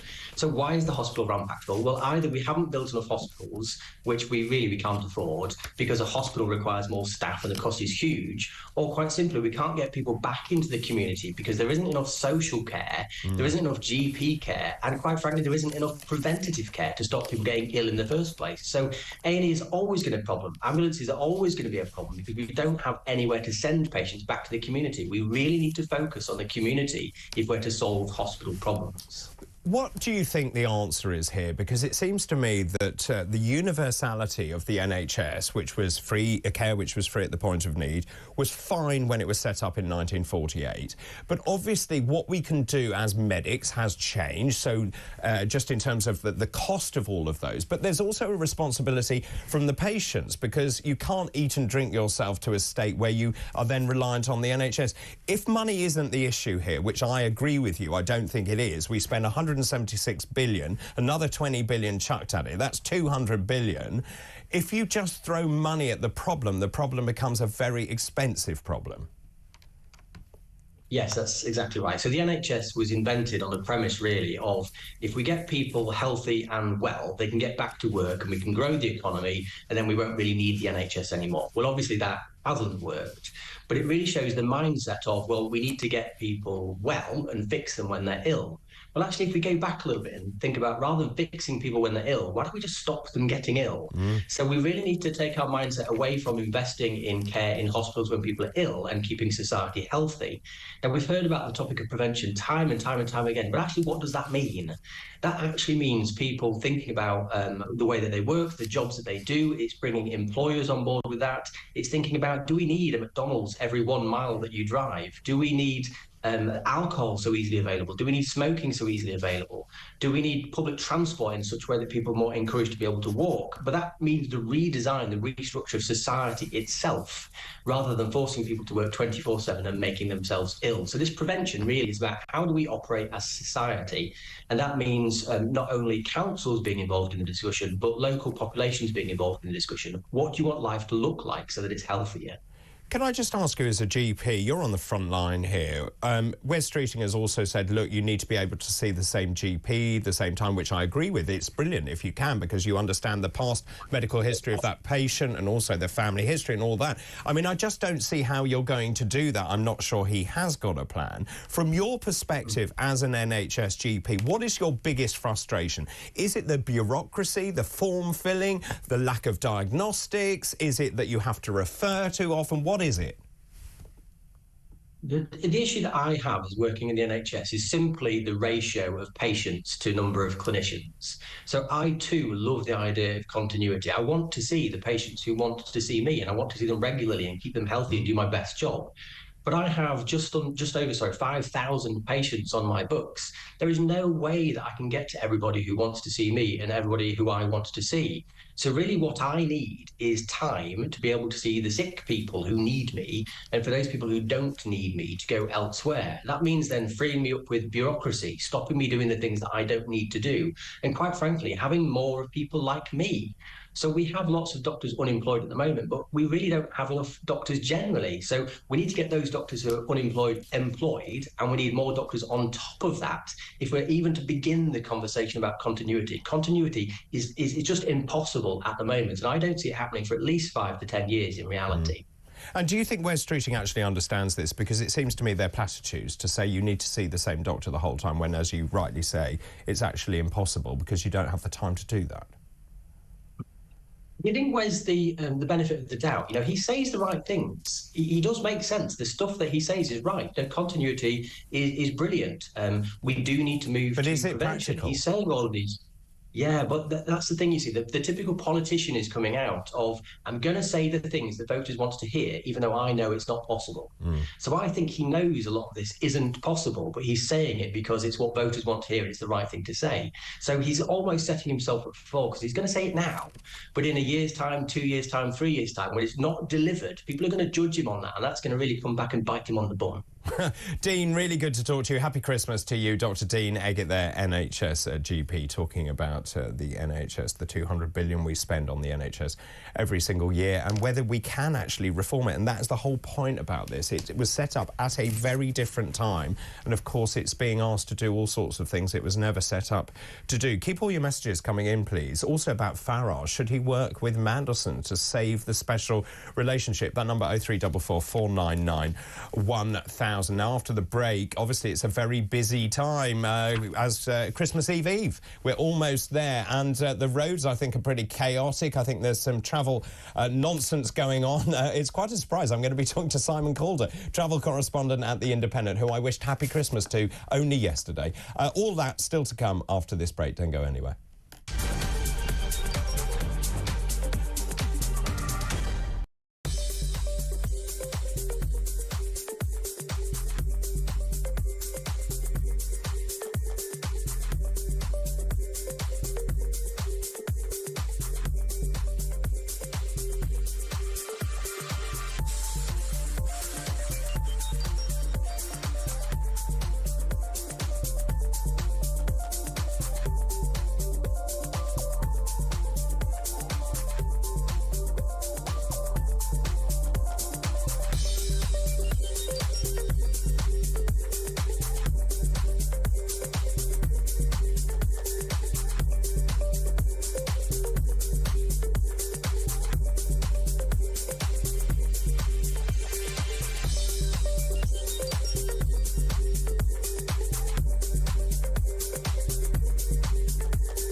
mean, it's Christ almighty. I mean, our economy was the fastest growing economy in the world's in the G7, which is the world's biggest economies, and that was the first 6 months of the year. Since when the Labour, all the gloom and doom, if you heard it again there from Lucy Powell, all the gloom and doom, and then massive tax increases and massive more public spending, £70 billion of increase in public spending, £40 billion of which are tax increases.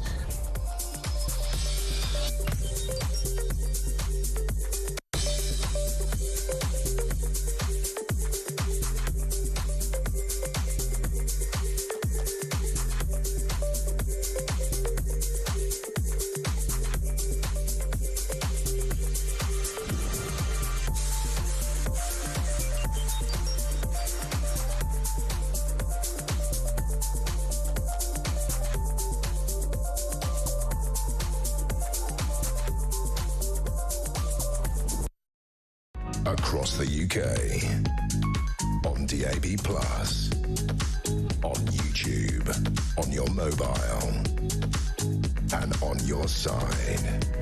This is Talk. Welcome back. This is Talk 7:51, Monday, December the 23rd, Christmas Eve. David Bull in for Mike Graham. Right, obviously lots of people hitting the roads, the rails, trying to get away for Christmas. It's believed to be one of the busiest days of the year. Also, yesterday, I was talking about this at length, many flights were actually cancelled. We have very strong winds coming into the United Kingdom. Heathrow, which obviously is over capacity anyway, had to then reduce the number of flights, and that has left people stranded all over the place. I wished him happy Christmas yesterday, but I'm going to talk to him again today. Simon Calder, travel correspondent at The Independent, joins me from Liverpool Street. Good morning, Simon. Good morning, David. Yep, I'm going to bring you some good news, which is that I'm at Britain's busiest railway station. Things running actually pretty well. That's partly because clearly an awful lot of people are sitting at home and watching Talk rather than being at the office. Relatively quiet morning. It is Monday morning, everybody. They're probably expected in the office. So things quiet here. Really good day if you're travelling by rail to get to your destination, not least because there's a bit of jeopardy starting on Christmas Eve, and trains will start finishing their journeys early evening, going to the depot. They're not going to be going anywhere on Christmas Day, and then by next Friday, so the end of the week, 27th, when you would expect things to be kind of opening up again, well, they're not going to be here at London Liverpool Street until the 2nd of January because of engineering works. Similar picture across London at London Paddington Station, the main hub for the west of England and for South Wales. That's going to be closed from, as of close of play, Christmas Eve through to the 30th of December for work on HS2, which I know is a very popular rail line.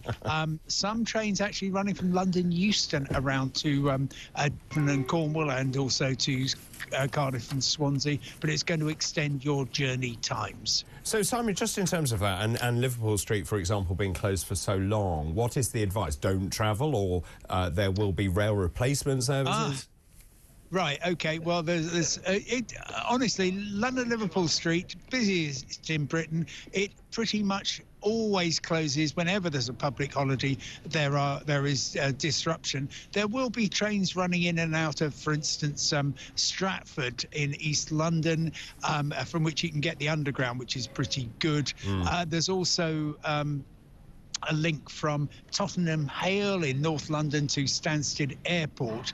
But if you're taking out of circulation the busiest station in Britain, that's going to have quite an impact. And of course, Network Rail say we do all this work over Christmas and New Year, not because we're being beastly, but because we want to affect the lowest number of people. So the trouble is, so many people will only be travelling by train over Christmas, and they don't the rest of the year, and they suddenly find find things are all messed up. And of course, and as we spoke about yesterday, Simon, the key workers trying to get to hospitals, for example, will be affected by this.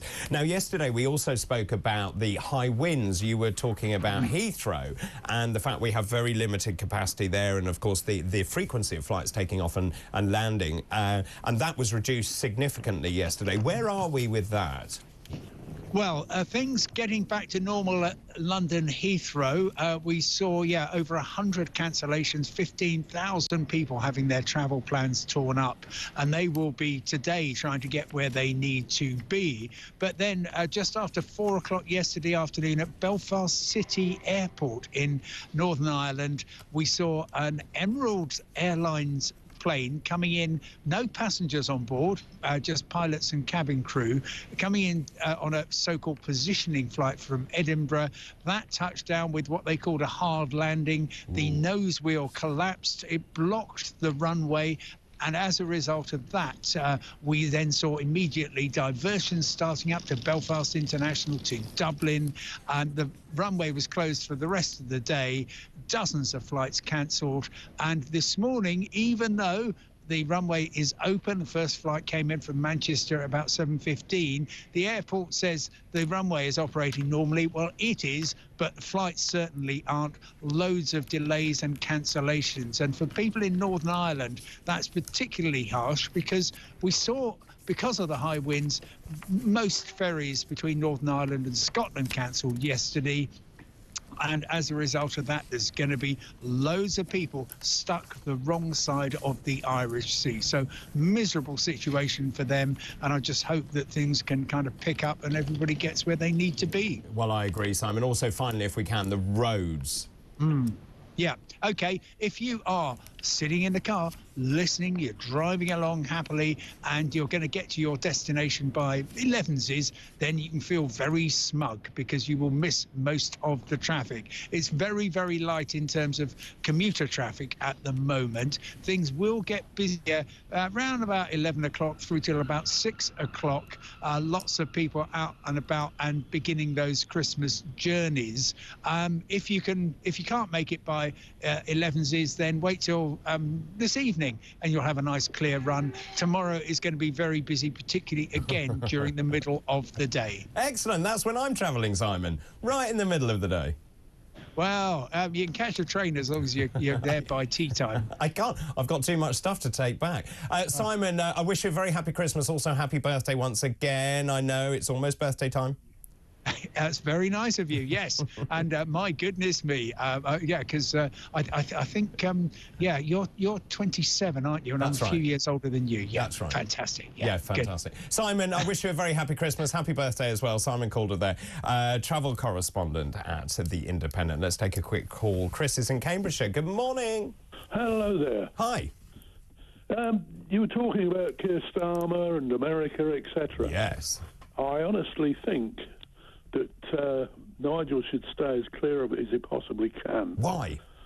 Simple. I think Keir Starmer is deliberately going to try and turn Trump away, and he's using all the methods he can to upset him. Why would he turn Trump away? So that he can turn to Europe.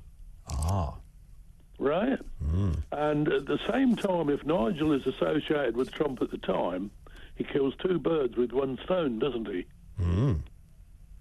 You think it's that maverick? Listen, I think he's maverick enough for anything. Okay. Well, I mean, it's fascinating. Listen, we look at all the different things. A little while back, Angela Rayner said there's more than enough houses in the UK. Do you know what she meant, don't you? Spare rooms. I see. So just in terms of that, I was talking about the Labour Party losing, getting out off their honeymoon. The fact is that actually the poll ratings are pretty diabolical. Yeah, the point is simple, that they lied so much that people now realise it. They didn't when they first got in. They thought we're in for a green grass period on the other side of the hill, because that's what they'd been promised. Now, the grass has all been cut and the hay's been put in the barn of Keir Starmer. what a great analogy. Really good to talk to you. Thank you very much, Chris. I wish you a very happy Christmas as well. Time for a break. After the break, I'm going to be talking to James Matthewson, who's a former Labour Party spokesman. There's a lot to talk about. The fact is that Labour's collapse, which we are seeing in those poll ratings, is pretty historic. I'm also going to be talking about the economy. As we heard, there has been no growth in the economy, and Labour apparently is frustrated by the lack of growth in the economy. That's all still to come here on Morning Glory.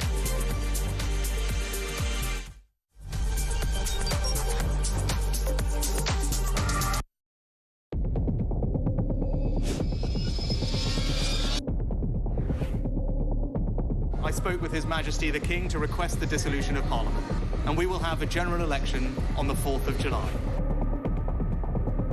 I have just returned from Buckingham Palace to form the next government of this great nation.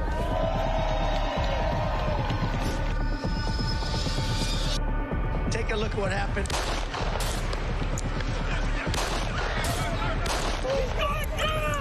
I immediately knew it was very serious, that we were under attack.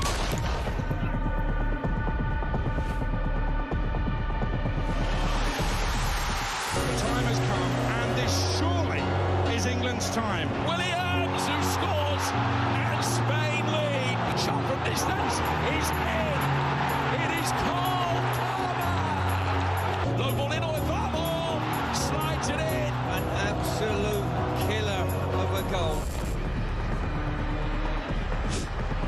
I agree with the protest, but I don't think the violence was anywhere near necessary. No, I mean, I don't think anyone, Nigel, would ever think that the violence was the answer at all.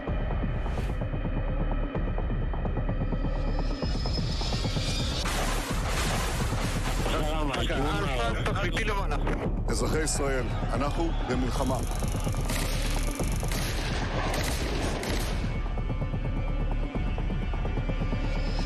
I probably took a bullet to the head because of the things that they say about me. If Donald Trump were president, Putin would be sitting in Kyiv right now. In Springfield, they're eating the dogs. The people that came in, they're eating the cats.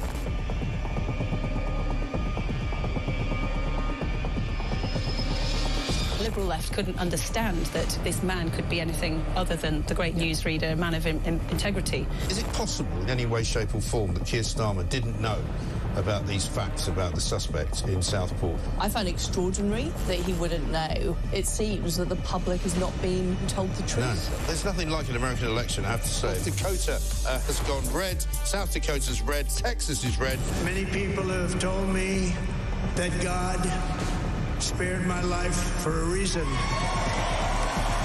Bloomberg UK reporting Ukraine has made the first long-range missile strike inside of Russia. These are the missiles that Biden has approved.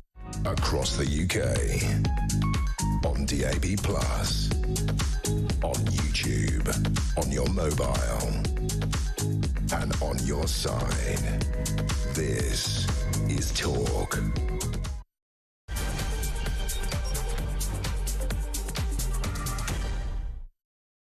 Good morning, just after 8 o'clock on Monday, December the 23rd, Christmas Eve. I'm David Bull, in for Mike Graham. This is Morning Glory. Good morning. Hope you're well wherever you are this morning. Talking about lots of things, actually. Talking about Wes Streeting, saying treating patients in corridors on trolleys unacceptable. I agree.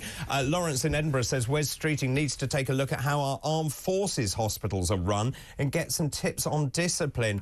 Also, Kevin, you're being naughty in Southampton. I wonder what Starmer is giving Lord Ali for Christmas. Great point. Keep all of these coming in. Also, I'm asking about Farage. Should he work with Mandelson to save the special relationship? Lots in the papers about that, about the fortunes of Labour, the collapse in the poll ratings for Labour. Also, apparently, according to the Times, the economic outlook is frustrating, according to the front page of the Times, and that is according to Labour sources. Well, talking of which, joining me now is James Matthewson, who's a former Labour Party spokesman. Good morning to you. Good morning. Should we start with this story that's doing the rounds, and it has been doing the rounds for about 2 days now, about... It was first mooted by Mandelson, who is now the new ambassador to the United States.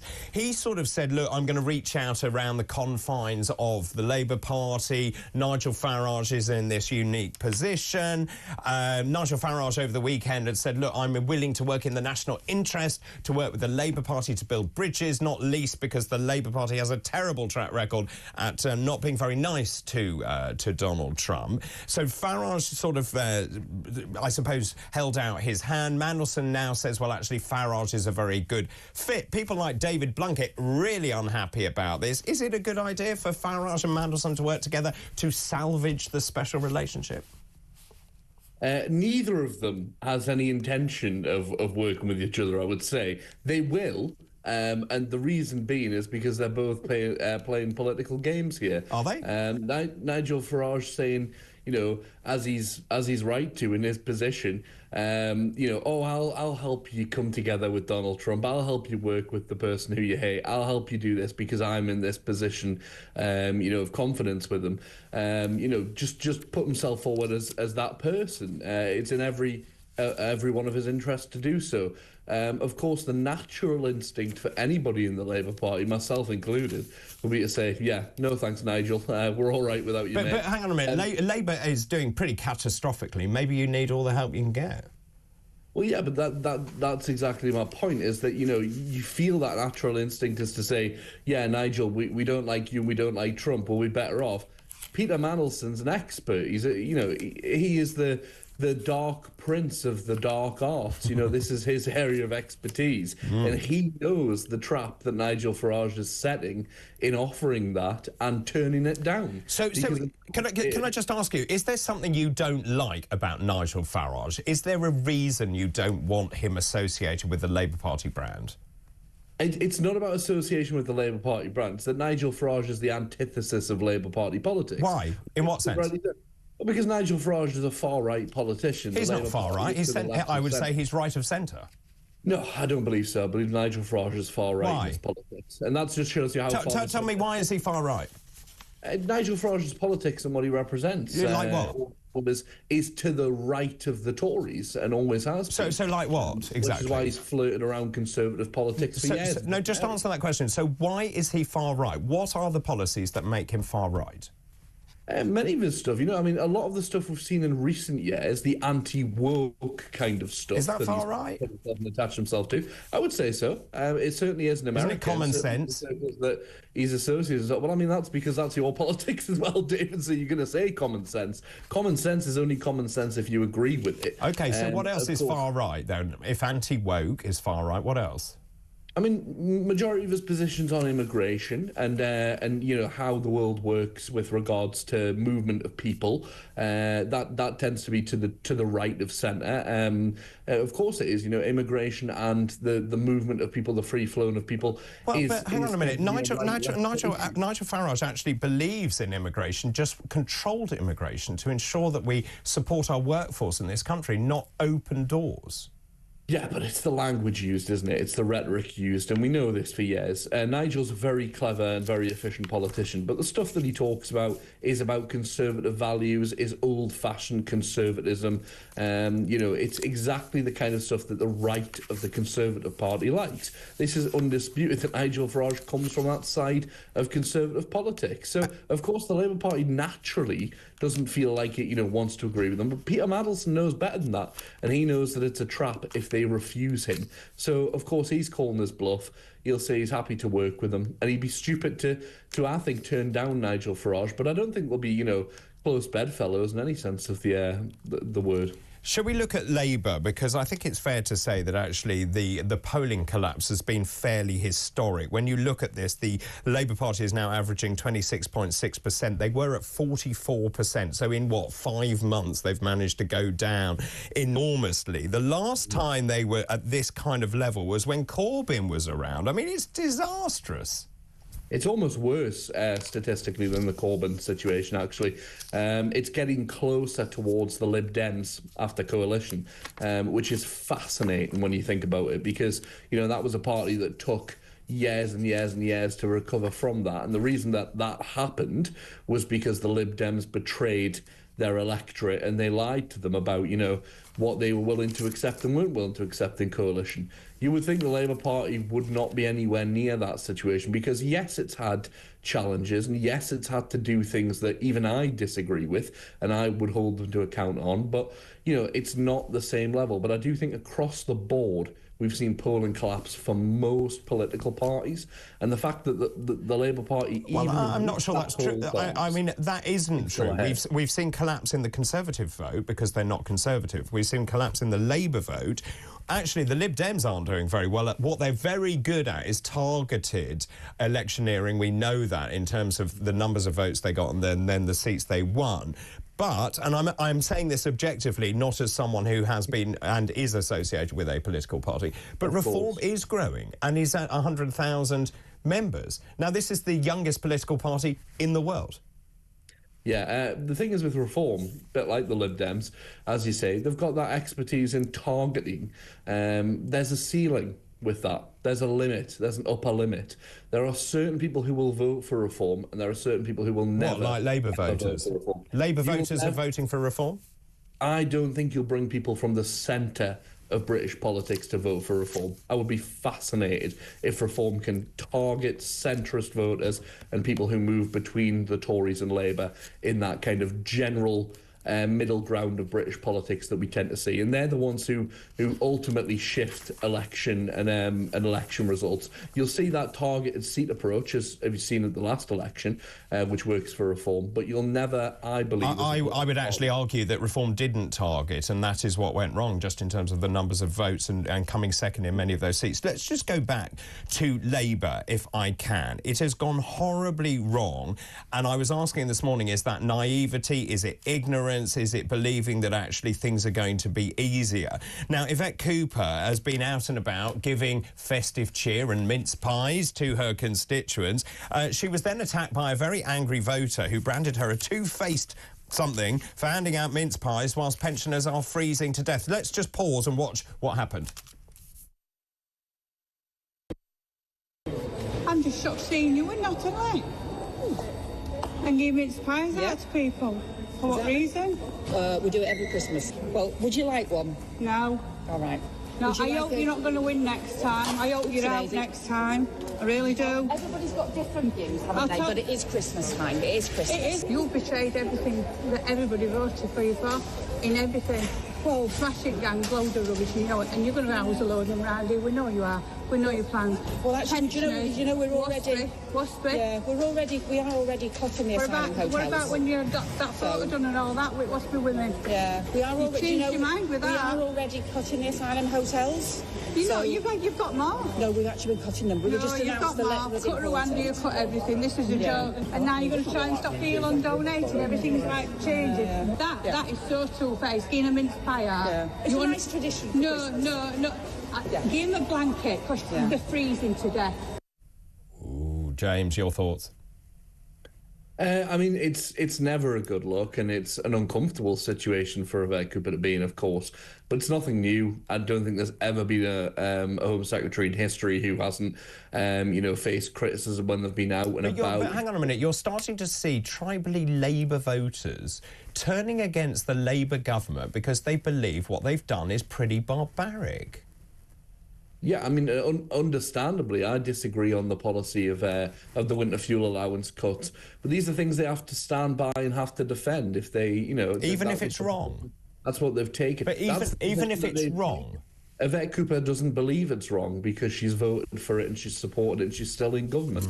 If she would have, she wouldn't have done so. So she has to stand by it. It's her policy. Does she? Doesn't it? I mean, wouldn't it be stronger, more magnanimous to say, look, we've actually reconsidered this. It's a terrible idea. We don't want people freezing to death this Christmas. I'd love them to do that. I really would, David. I think that would be the right thing to do. But ultimately, Rachel Reeves believes in doing so and in doing that and believes it's necessary to balance the books. I disagree. Many people in the Labour Party disagree. This is where we are. The Treasury seems to rule the roost when it comes to setting Labour policy at the moment. I understand the need for difficult decisions to be made, but I believe the winter fuel allowance more than anything has been damaging. Things like the farmers' inheritance tax and stuff like that, wouldn't you turn on that 1 second? I'm fully behind something like that. Even though Keir Starmer sold land, Keir Starmer sold land for £400,000, and yet he believes that any farmer over £1 million won't be affected. None of that makes any sense. No, it makes perfect sense as a policy when you look into it. And same with the VAT. Has Keir Starmer been to a farm, do you think? Of course he's been to a farm. You know, he's the Prime Minister. He's been to many farms. We have Labour's won in many rural seats this time round. You know, I grew up on a farm. I'm from a family of farm labourers. You know, this isn't about being out of touch with farming communities. The people who are frustrated by this are millionaire landowners, not farmers. No, farmers are very frustrated. I've seen all the campaigning. You've seen the tractors in Westminster. That's not true. Yeah, and the majority, if you look statistically, the majority of those people who are there will not be affected. It is a complete... and the whole... That's not what the farmers say. The language that's being used around that by the NFU and by people is whipping up a storm. And if you speak to farmers and actually say, are you affected by this? Do you understand this? The majority of them say no, because they believe farming itself is under attack. Well, my friends who are farmers must be very unusual then, because every single one I talk to is absolutely apoplectic about what is going on. Let me just talk about economy. We've now found out the UK economy showed no growth in the last quarter. This is according to the revised figures from the ONS. July and September it grew by 0.1%. Labour says the economic outlook is frustrating. You caused it, Labour. Yeah, it's frustrating. Of course it is when you're in government and the economic outlook is like that. But, I mean, they have a huge responsibility to turn around the country and turn it around from a situation that was in. And they're changing the entire direction of how economics is done. You know, they're shifting from a conservative way of doing economics to a, frankly, Keynesian method of doing economics, which is investing. What exactly is that? No growth and chucking money at unions? Is that the model? Chucking the idea of throwing money at unions. When you say that, what you mean is you're putting money towards people. People are unions. Unions are people. I'm talking about above inflation pay rises to people, many people who are actually very well paid already. They're not very well paid. Train drivers aren't very well paid? I think they're very well paid. For pay rises in the public sector for many, many, many years after 14 years of austerity. So, of course, it's long overdue and that Labour has to settle that score immediately. It's in doing things like that and in taking difficult decisions to invest now that they hope to stimulate growth in the long term and then see that economic situation turn around. So, of course, they're going to be frustrated with it currently, but their hope is that it will turn around in the long term. I mean, it's interesting. The press are very much against this. Daily Express this morning, Labour set to drive the UK headlong into a recession. The Daily Mail this morning, economy is heading for the worst of all worlds. The Daily Express and the Daily Mail. The Times as well. Ever going to let me just ask you very quickly, if I may, and thank you for your time over this festive period. What do you think Labour has actually done well? So far in government, I think what they've done is they've turned around the country economically to a different position, a different way of doing things. Ultimately, they've made difficult downwards? decisions that even I disagree with. The economy is worse now than it was when Labour took over. Right now, yeah, we're talking 5.5 months in. But you just told me they've done a brilliant job with the economy. About a long-term... Hang on a minute, you just said what Labour did well was the economy. The economy is going down. I've said what they've done is they've shifted the economic focus and the way that they do economics so that in the long run there will be growth stimulated by investment rather than withdrawal. Hang on a minute, I just don't understand this. When you've got employers saying they're going to lay people off because they cannot afford employers' national insurance, when you've got charities saying Rachel Reeves is taking more of our cash, we can't afford to employ anyone, when you've got SMEs saying I'm shutting up shop, that isn't progress. No, and that message from the beginning was that this is going to hurt. It's going to be difficult from the outset. But it was either that or it was austerity. And austerity, we saw what austerity did for 14 years. By robbing the public sector and public services of money, the country grinds to a halt. So it was either that or that. It was about taking money from every possible place you can take it from, despite the fact that that pain will be shared across the board by many of us, or targeting the most vulnerable, and they made the decision to protect the most vulnerable. They kept the triple lock there and tax on working people, and they've kept those cuts away from welfare of the most vulnerable people, and they've been able to try and spread it out across those with the broadest shoulders. But the economic situation was dire, and they're going to have to turn that around. So in this short kind of time frame that we've seen, 5.5 months, they've managed to make difficult decisions to do that, I believe. But already the things that I've seen with regard to workers' rights, the way that trade unions are now involved in the government directly at the cabinet table, and those relationships, you know, it's a really positive stuff for the long run. It's just going to take time for a lot of these things to come to fruition. I mean, there seems to be a real dichotomy here between what you're saying and what people are telling me, which is that the money is going on stupid schemes like carbon capture, net zero, things no one ever voted for, foreign aid, for example. Charity begins at home, does it not? Well, David, with all due respect, your politics are not Labour politics. You are the antithesis of the Labour Party. I'm a pragmatist. This channel is the antithesis of Labour politics. So the majority of people you will hear from will be leaning Conservative. Now, of course, those people deserve representation, deserve to be heard, but they're not going to like things like net zero schemes, tackling climate change, tackling things that the Labour Party deems to be important, because they're just not those kind of people. And these are things that I deem to be important as a progressive. You're not a progressive, so I don't expect you to agree. Really good to talk to you, James. I wish you a very happy Christmas. That's James Matthewson, their former Labour Party spokesman. Good morning, David. This is David in Aberdeen. What planet is your guest on? Farmers are furious. Over 200 tractors came into Aberdeen last Thursday to protest against the plan. Loads of you getting in touch. That Labour man is willfully ignorant, and nearly all farms will actually be affected. The Labour government, says Dave, are not the centre. They're hard left. They're almost Marxist. Reform is closer to the country's centre than they are. Just one more quick one. Brian Goodwin, good morning to you. James is on a different planet. Keep all those messages coming in, please. Also about Farage Mandelson. Should they work together? Is it in the national interest? Is Farage actually pulling people's legs? Is it a publicity stunt?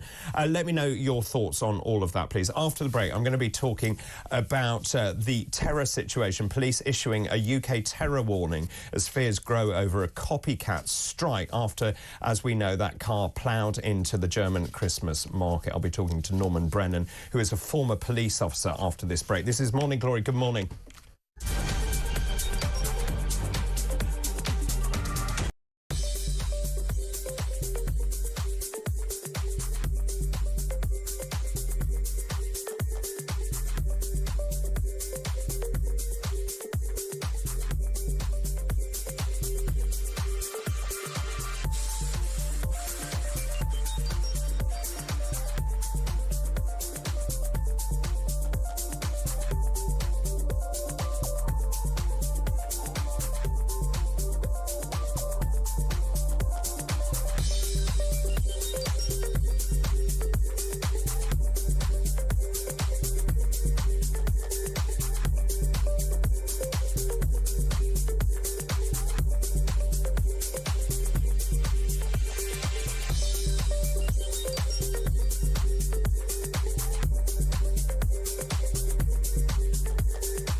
across the UK.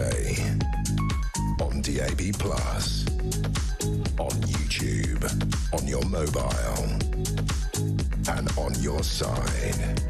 This is Talk.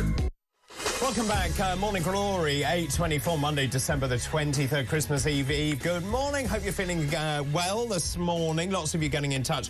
Bav, good morning to you. Get rid of Mandelson. You need a young, dynamic, business-focused team, including Farage for his contacts. If only politicians learnt to work together for the good of our country. Steph, good morning to you. Steph says, I'm not sure about Nigel helping Mandelson, as I don't want him and the Labour Party to have any help, as they deserve to be destroyed. Sean in Gloucester, one of our regulars, good morning to you. Sean says, good morning, David. Further proof to me that Blair's grubby mitts are controlling the personality vacuum that is Starmer. Step up Peter Mandelson, yet another spawn of the Blair playbook. Keep all of those coming in. Just one more. If Farage helps Labour, I will never vote Reform. Typical Farage, caving in and thinking of himself. Disgusting. What on earth is he thinking of? Keep all of those messages coming in. I'm asking, should Farage work with Mandelson in the national interest to restore the relationship with the United States? Of course, in the past, and let's say Mandelson hasn't exactly been very nice about Donald Trump. Also, of course, David Lammy calling him a neo-Nazi sympathising sociopath, which isn't very nice either. Chris Civita calling Peter Mandelson a moron.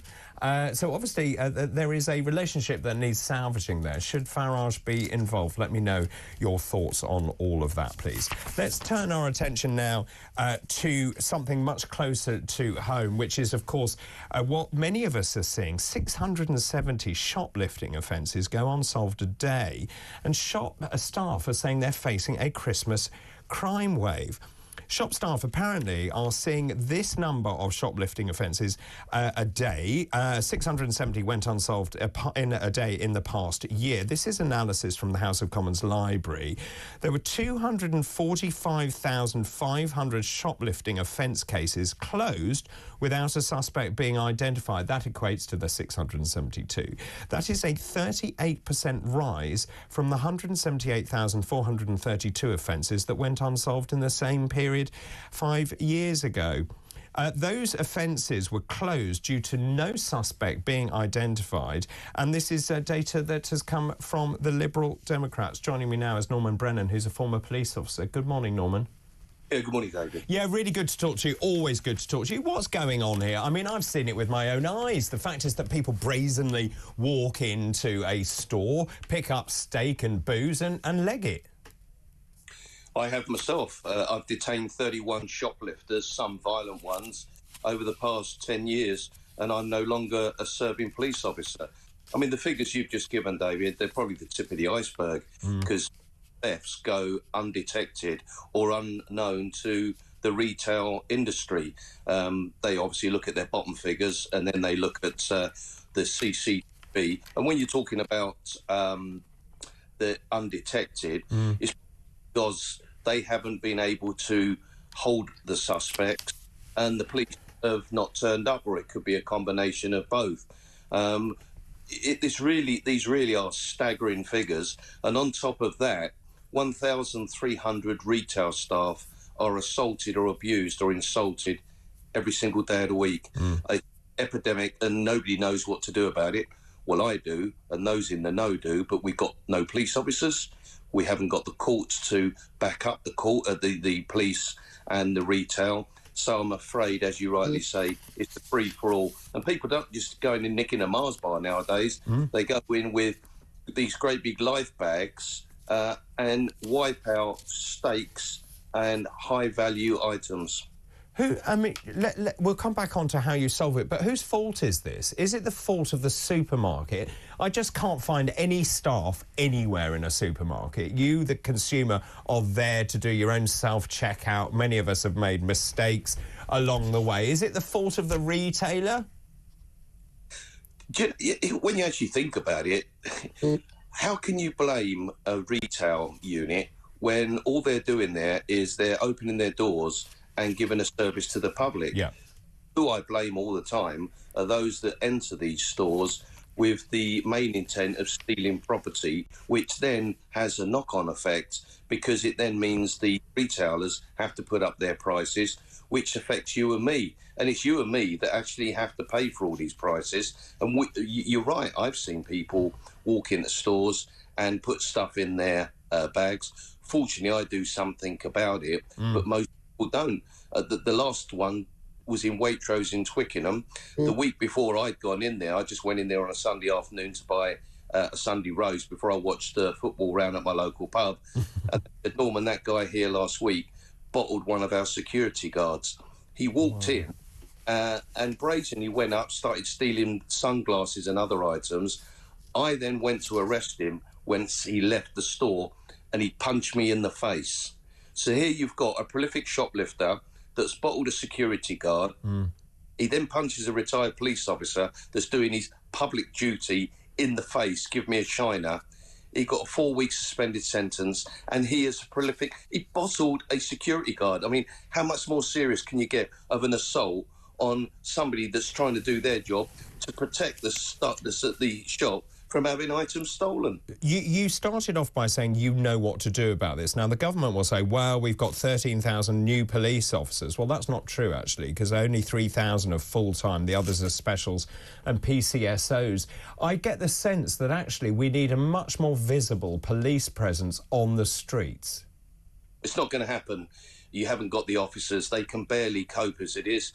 Most police officers have got 20 or 30 separate crimes to investigate themselves. They're like fire brigade police going from one call to the next. Then, as we rightly know, almost every weekend, certainly in London, they're dragged away from their divisions and their own areas to police all these violent, angry demonstrations, often from people that have come to this country from outside the country and now seem to rule our street. What do we need to do? What we do need to do is we need to recruit security staff like ex-military, for example. They go on a 2-week residential course. They're taught about the law, non-conflict resolutions, and they are taught in self-defence. They know the law. They actually then get qualified to be given quick cuffs, which means that anybody that actually goes into these shops and stores will know that there will be somebody that will challenge them, and they then must be backed up by the police. The police must turn up every single time, and every single one, unless there's exceptional circumstances, will be charged, and the courts will do their job. Well, the thing is, David, it's a circle, isn't it, really? The Labour come in, thousands of prisoners are released onto the street. They're looking at community sentences. So what they're basically doing is giving shoplifters, even when they are caught, which are not very often, a licence to carry on reoffending.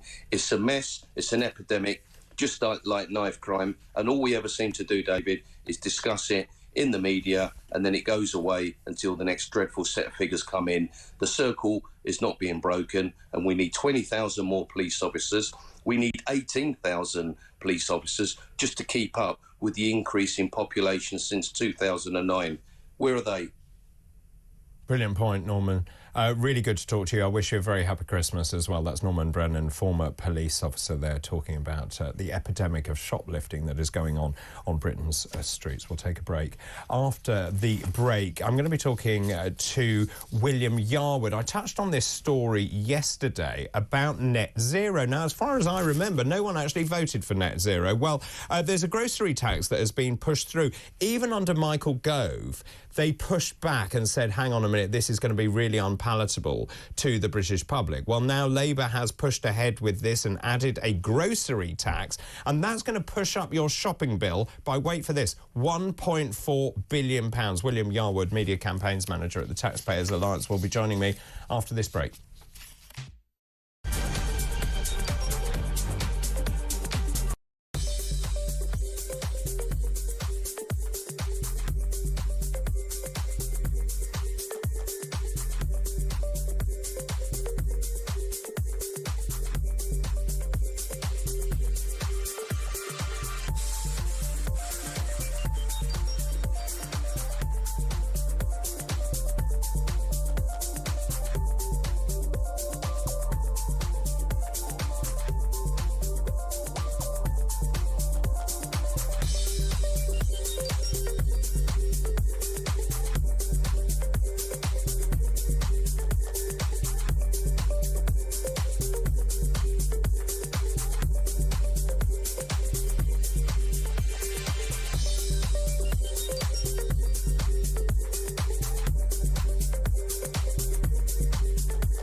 across the UK. On DAB+, on YouTube, on your mobile, and on your side. This is Talk. Welcome back. This is Talk. This is Morning Glory, 8:36. I'm David Bull, in for Mike Graham. Lots of messages coming in this morning about what we're talking about shoplifting. Dean, good morning to you. Dean says, it's not just recruiting police. We need to give power back to the police. Essentially, the police are being mocked. You don't see this in other countries. We need fear factor back into the police force. Others of you getting in contact as well. The retailers are to blame, according to this one. They cut staff hours, they don't pay for securities, they don't pay for prevention, don't really care unless someone gets hurt, and then they don't do anything to change it. This one had my jaw dropping open twice this year, David. I've been caught up in an armed robbery at work. They stole cigarettes and money. The problem is the supermarkets are happier to leave their staff vulnerable than pay money for proper security. If you tell the staff to do nothing, then people will steal. If I had my way, I'd kick everyone's bottom who comes in to steal. I'm paraphrasing. Keep all of those messages coming in. Also, lots of you talking about Farage, Mandelson as well. I was talking to James earlier about what has Labour got right. Maybe you'd like to comment on that. What has Labour got right since it came to power? Let me know your thoughts on that as well. Let's move on and talk about homelessness now. The Prince of Wales' optimism on ending homelessness. We'll talk about that in just a second. Let me just go back to the story that we were going to talk about, which is a grocery tax. I touched on this yesterday. A grocery tax designed to achieve the government's net zero targets will push up household shopping bills by £1.4 billion a year. I was talking about this yesterday. Essentially, there were proposals for packaging which are going to be shared by the retailers and the producers that were put on Michael Gove's desk when he was in power. He then decided that this was against the public interest and they quietly shelved it. Now, under the Labour government, they have now brought this back in. This, according to the impact assessment of the incoming policy, which was published by the Department for the Environment, Food and Rural Affairs, or DEFRA, the new tax will lead to retail sales increases of £1.4 billion. When you drill down into the detail here, the government says that 85% of the costs will be passed on to consumers initially, and that will rise to 100%. The British Retail Consortium believes that actually 1.4 billion is an underestimation of the costs that are actually going to be incurred. William Yarwood, Media Campaigns Manager at the Taxpayers Alliance, joins me this morning. Good morning to you. Good morning, David. Thanks for having me on the show. No, absolute pleasure. Just talk us through this, because it's something that's really slipped under the radar. As I was saying, it was mooted under Michael Gove. They looked at this and thought, crikey, this is unpalatable. People won't like this. The quest for net zero, no one's voted for it. And yet Labour has quietly passed it. Yeah, quite. I mean, you mentioned Michael Gove pushing it away, but it shows actually that the net zero agenda is infecting both sides of the aisle to some extent. The last Tory government was just as bad as pushing net zero stuff as this Labour government is. But in regard to this grocery tax, I mean, Reeves and Starmer constantly talk about how they want to grow the economy and how they want to relieve the pressures and burdens on ordinary people, all the while installing a new grocery tax on individuals for, you know, the crime of going to buy food for your family. And also, let's think about the whole net zero thing here. The Committee for Climate Change says that the cost of getting to net zero by 2050 is going to cost taxpayers £50 billion a year. So, quite frankly, net zero is not only destroying the British economy, but actually it's destroying the wallets of ordinary, hard-working taxpayers. And quite frankly, David, in the current cost of living crisis and with the current tax burden, I don't think it's on. It's just beggars belief, actually, in terms of priority for any government, that at a time when we've got a cost of living crisis, where people are struggling to pay their mortgages, where we're not seeing interest rates coming down, that they're putting more tax onto people for net zero, which no one voted for. Yes, quite. You're completely correct about the anti-democratic nature of net zero. I mean, I think it was implemented by Chris Skidmore and Theresa May back in 2017. And since then, virtually no government has had the spine to say, actually, this is completely and utterly detrimental, especially considering that Britain produces less than 1% of global emissions. So I actually think, David, that net zero is not only destructive, but actually it's an element of virtue signalling from our politicians, so they can go to international summits and climate summits and talk about, you know, with world leaders how much they're doing to decarbonise Britain and save the world, when in reality, you know, the people who really do think that the sky is falling and that the climate is completely utterly going to blow up, they're a very tiny minority of people who aren't going to be happy with whatever the government does anyway. So net zero just gets passed on to the cost of net zero and the virtue signalling of net zero just gets passed on to ordinary taxpayers who are simply trying to buy food or, you know, drive their car to work or whatever it might be. I think people listening and watching this at home as they're getting ready for Christmas, where people are really struggling actually to get ready for Christmas because of the cost of living, will be looking at this thinking, hang on a minute, the government's priorities are entirely wrong. When you've got pensioners who are losing their winter fuel allowance, where you can't actually afford to put the heating on. I've heard from many elderly people who can't afford to put the heating on. It's pretty miserable out there. You go to the supermarket, you don't get much change from 20 quid for about 2 items, and this is a misguided policy from the government. But actually, you're right, it's kind of a religious zealotry across many political parties.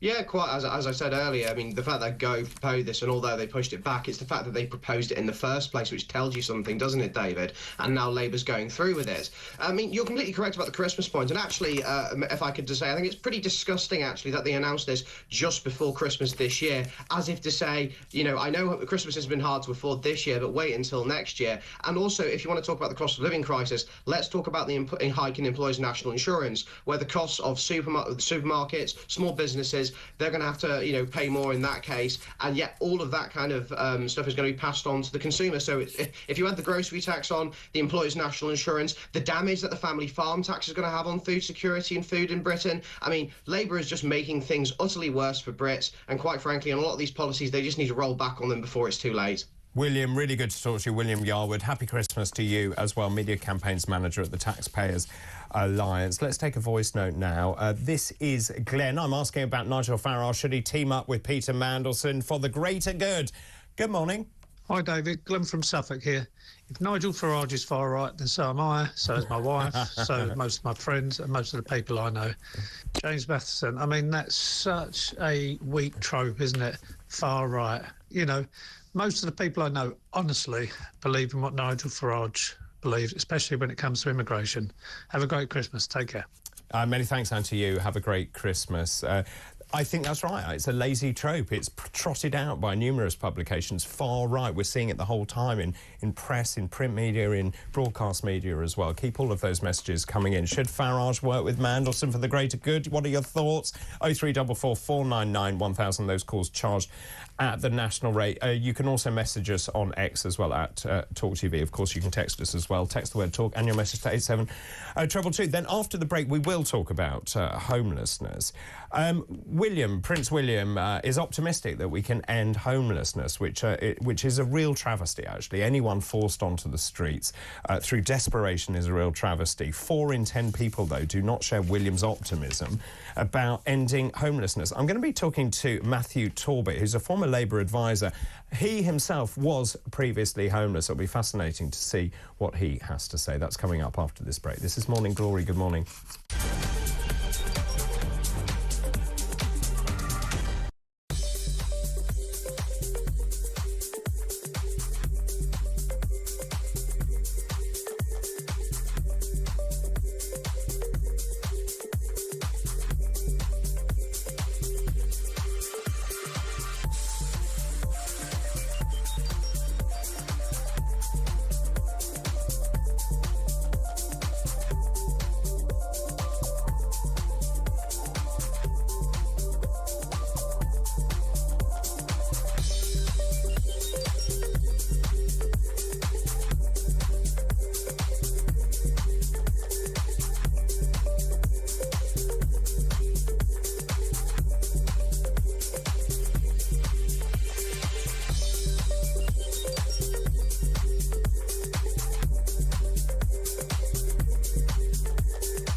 And we live in a society where a woman can post something on Facebook and get 15 months in prison. And she can do that with a milkshake. It was a milkshake, but it could have been acid, and walks away free. What I hated, actually, was her walking out as if she's on a catwalk. Yeah. She's got her big sunglasses on. I mean, she's obviously not taking it seriously.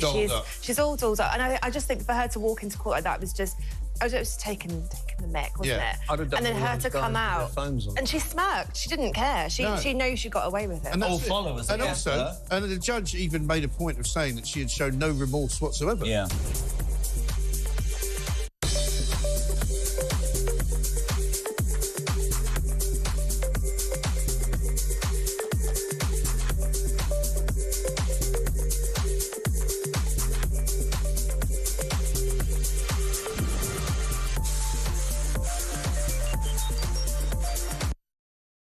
Across the UK, on DAB+, on YouTube, on your mobile, and on your side.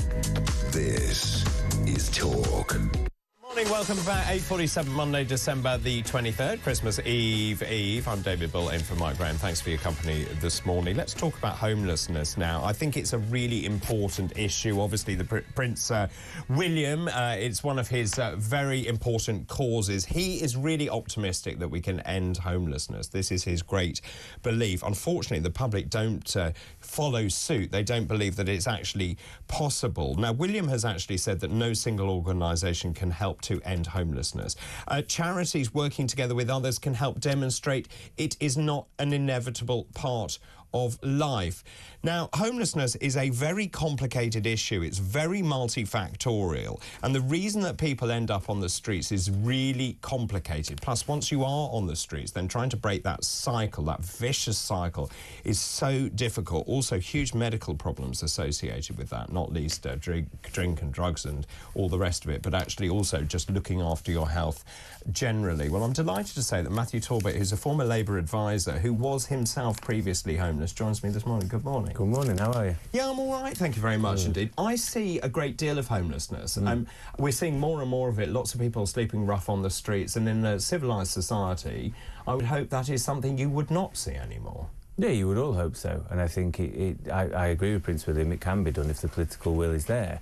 I think we actually saw a little bit of that during COVID, during the Everybody In initiative. It shows that actually you can get everybody inside, you can get everybody housed. What the government would no doubt say back is that is very costly and short term because it's in hotels, it's in temporary accommodation. I agree. But that's also on you. We've had successive governments that haven't built enough housing, as we know. It's a nightmare to try and get anywhere on the ladder, particularly the social housing. We had, I think Margaret Thatcher's Right to Buy scheme was a good scheme. However, we didn't build enough. We built and sold 2 million. Since they were all sold, we've only built 1 million, so you've already got a shortfall. So there's a lack of social housing. There have been punitive welfare reforms during the coalition era, where people were falling foul of sanctions and end up on the street. And obviously there's also various personal reasons why people end up homeless. I ended up on the streets because of family breakdown. You have so can I just ask you about your story? Yes. You ended up homeless as a very young person. Yeah, no, I was a teenager. I was the eldest of 4, and I always think the eldest is the trial child. Mum and dad are learning, the siblings always get it a little bit easier and stuff like that. And my mum and dad couldn't cope. I was a bit of a rebellious teenager. I wouldn't say I was any different from the norm, but me and my brother would fight like cat and dog, and they'd had enough by the end of it. So they asked me to leave the family home. I was kicked out. How old were you? I was 15. Wow. Yeah, no, it was not ideal. So I slept on the streets of Manchester for 12 months. I can't even comprehend that. So what, I mean, obviously you did so out of necessity. What was that like for you as a 15-year-old? I mean, I don't even know how you comprehend going about that. Well, it's awful, obviously, to put it really bluntly. You don't speak to people for maybe up to a week. People ignore you. You feel dehumanised. I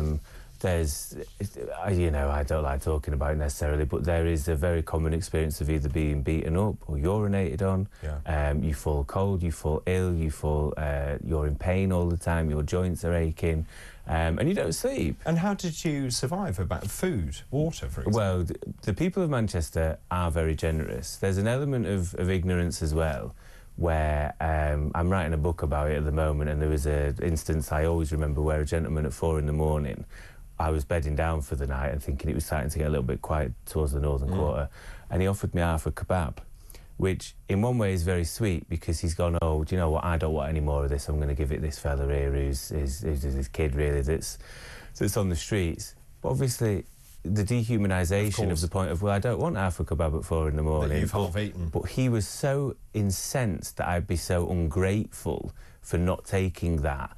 He threw it at me, he's foaming at the mouth, he's angry, he's obviously a little bit intoxicated as well. Yeah. But it's that they can't comprehend that, well, surely you'd eat anything if you're that desperate, and actually why should we be offering people on the streets just anything, or half-eaten food? So, no, from that I was groomed into a gang and sentenced to 12 months in prison. It's a bit like county lines, but wasn't drugs. I was essentially a bit of a runner, sent to do errands. They'd clothe you, you'd have a roof over your head, and it wasn't my proudest moment, but truth be told, I'd have done anything to put I'd have done anything to put a roof over my head. I was sick of it, I was fed up, I was traumatised. Now, the one thing that enabled me to turn my life around, I wasn't sent to prison, it was a suspended sentence because it was a first-time offence. My best friend's mum and dad took me in, and what they offered me was opportunity, support, and ultimately education. My best friend's mum said, look, you're not a daft lad, go to college, get yourself some GCSEs, you'll be able to do an access course. They knew how to, what you could get from the system compared to my mum and dad. And they said, you know, go and get yourself a degree, you can do an access course for free, you're unemployed. So I went and did a degree and got political and ended up where I am today, basically. I mean, amazing, and amazing from their point of view to offer you that opportunity as well. What was that like? A huge sense of relief, I assume? Yeah, it was very weird. My family are very dysfunctional, lots of families are. And it was weird. I remember once, they made a real effort. I laugh with my best friend now. I said, I always remember that first night we sat round the table and had dinner. And we, you know, my mum and dad, very busy people, we'd sit and have dinner on our laps, or tea as we call it up north. And they'd put music on, I think they put Paolo Nutini on. It was this, like something out of a film, really weird atmosphere. Very Josh surreal. Josh said, you know, we never normally do that. They did that for you to make you feel... lovely, isn't it? No, exactly. And that's what Prince William talks about, the idea of housing first. And what housing first is, for those that don't know, is we currently have something where you must have treatment first. So in order for you to get into some level of accommodation or housing, you might have to get some level of support for counselling, mental health issues, kick the substance abuse, kick the alcohol. That's hard to do anyway, even harder if you're on the street. So what housing first is, you get immediate housing, permanent housing, but you get the wraparound care that comes with it because you're not ready to just be on your own. And are we talking about being in a centre, so for a one-room, for example, in a kind of, almost like a student accommodation? Is that kind of where he's going, or is he going towards... No, it's housing. Housing, so detached housing. Yeah, and it happened, the idea was concepted in New York in the 90s. Finland took it on as a huge thing, and they have, homelessness as a whole has been cut by 50% since 2005. Rough sleeping is basically eradicated. They don't have rough sleeping in Finland anymore. And you talk about the economics of this, and you say, well, it was very expensive to put people into hotels in the short term, but also it's very expensive and a loss of great people not to look after them and not to house them. So, in fact, the long-term economics do work in favour of making sure people have accommodation. 1,000,000%. If you look at temporary accommodation and the amount of families in temporary accommodation, we have nearly 200,000 children in temporary accommodation this Christmas. That costs £4 million a day. That's a staggering number. Ridiculous. £4 million a day in London alone. But not only that, just the human cost of that. Absolutely, and what traumatic effect that will have. Will these people come into contact with social services, the justice system? So I think the maths show that for every £1 you put into preventative measures, you get 7 to 10 back. And it looks costly on paper. You could wipe out homelessness, if Elon Musk is willing to be generous, £20 billion it will cost to eradicate almost all homelessness in the UK. Sounds a lot of money.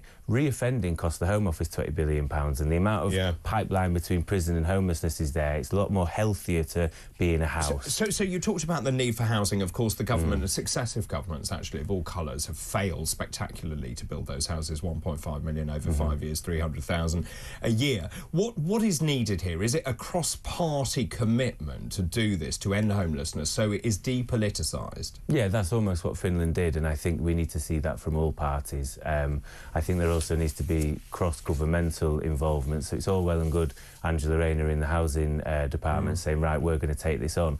where Streeting needs to get involved from a health benefit point 100%. of view, and the amount of money that would be saved on the health service from people being in accommodation rather than at on the streets. The justice system, Shabana Mahmood needs to get involved. The Treasury needs to get involved from a prevention and funding point of view. But yeah, they depoliticised it. They said this is something we're going to do, and over 20 years they eradicated it. It's an amazing thing. So just in terms of where we are, and obviously having Prince William on board is amazing because he's a great advocate of this, and of course he's someone that people listen to. How optimistic are you that this will be solved, that people will come together, that there is the political will to do that? I have to be, otherwise I give up. We might as well give up tomorrow if we're not going to try. And I do fully, I'm not naive, I've lived it, I've seen it, I hear it all the time. I am adamant that we can end this together, and I'd be willing to work with Prince William or anybody else that wants to do this, because I really do think it can be done, and I don't want anybody, if possible, to ever go through what I had to go through. Can I just ask you, on a personal note, now that you have come out of the other side of it, and now you're obviously very successful I won't go that far. well, you are. I mean, you're a great spokesperson. You're doing some other media today as well, and you're obviously very passionate about it. Has it made you the person you are, do you think? Have you learned from your experience? Yeah, totally. I think I got asked the other week about battles and whatever, and personal battles, and I think if it wasn't for this, I wouldn't be the person I am today. And I think through life, you have to take every negative and turn it into a positive. And I think it's a bit like when people lose somebody and they set up a charity, you use that to fuel you and go, right, OK. And that's why I went into politics. I thought I want to stop kids like me ending up in that same position, kids where I'm from, kids on estates, kids that fall into the wrong crowds. I want to try and cut off them pathways that they'd be tempted to go down, and we have a country that's fit for the future, essentially. Well, I look forward to you being Secretary of State for Housing in the future. Thank you so much for coming in and telling us your story. That's Matthew Talbot, their former Labour advisor, was previously homeless himself, and very optimistic that we can actually solve homelessness once and for all. And of course, don't walk past someone just lying on the road, please, this Christmas. We can do it when we want to do it, can't we? We did it in COVID, so let's do that again. Thank you very much to Matthew for sharing his story there. Keep those messages coming in. Just on that political note, just keeping on the subject of politics, Farage, should he join with Mandelson? Should he actually salvage the special relationship? Is that something he should be doing? Very strong opinions on that coming in this morning. 0344 499 1000. Those calls are charged at the national rate. You can also text the word talk in your message to 87222. You can also message us on X as well. Just lots of messages coming in.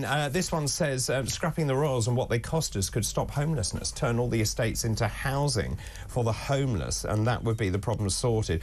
I'm very, very struck by that 20 billion. Everything seems to come back to 20 billion. It seems that we can find 20 billion when it suits us for certain things, and yet we can't actually solve the problem of homelessness on our streets. Keep all of your messages coming in, please. After the break, I'm going to be talking about all the latest political machinations. We've heard the economic forecast. We've just seen that the economy hasn't grown at all. Labour, allegedly, according to the papers, is frustrated. This is the front page of the Times. Frustrated by the economic situation. The Express is saying Labour is set to drive the UK headlong into recession. Lord Hayward will join me after this break.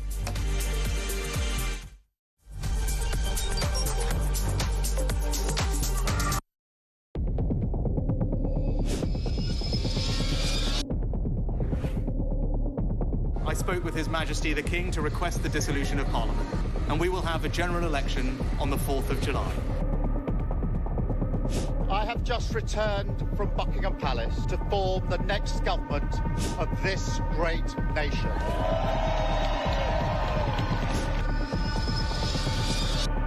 Take a look at what happened.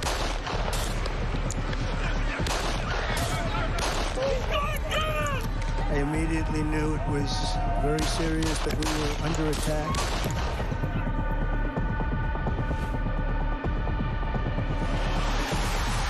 The time has come, and this surely is England's time. Williams, who scores, and Spain lead. A shot from distance is in. It is Cole Palmer. Low ball in, or ball slides it in. An absolute killer of a goal. I agree with the process. protest, but I don't think the violence was anywhere near necessary. No, I mean, I don't think anyone, Nigel, would ever think that the violence was the answer at all.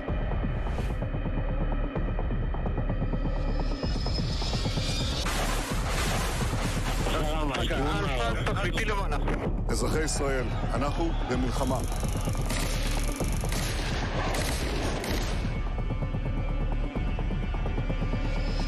I probably took a bullet to the head because of the things that they say about me. If Donald Trump were president, Putin would be sitting in Kyiv right now. In Springfield, they're eating the dogs. The people that came in, they're eating the cats.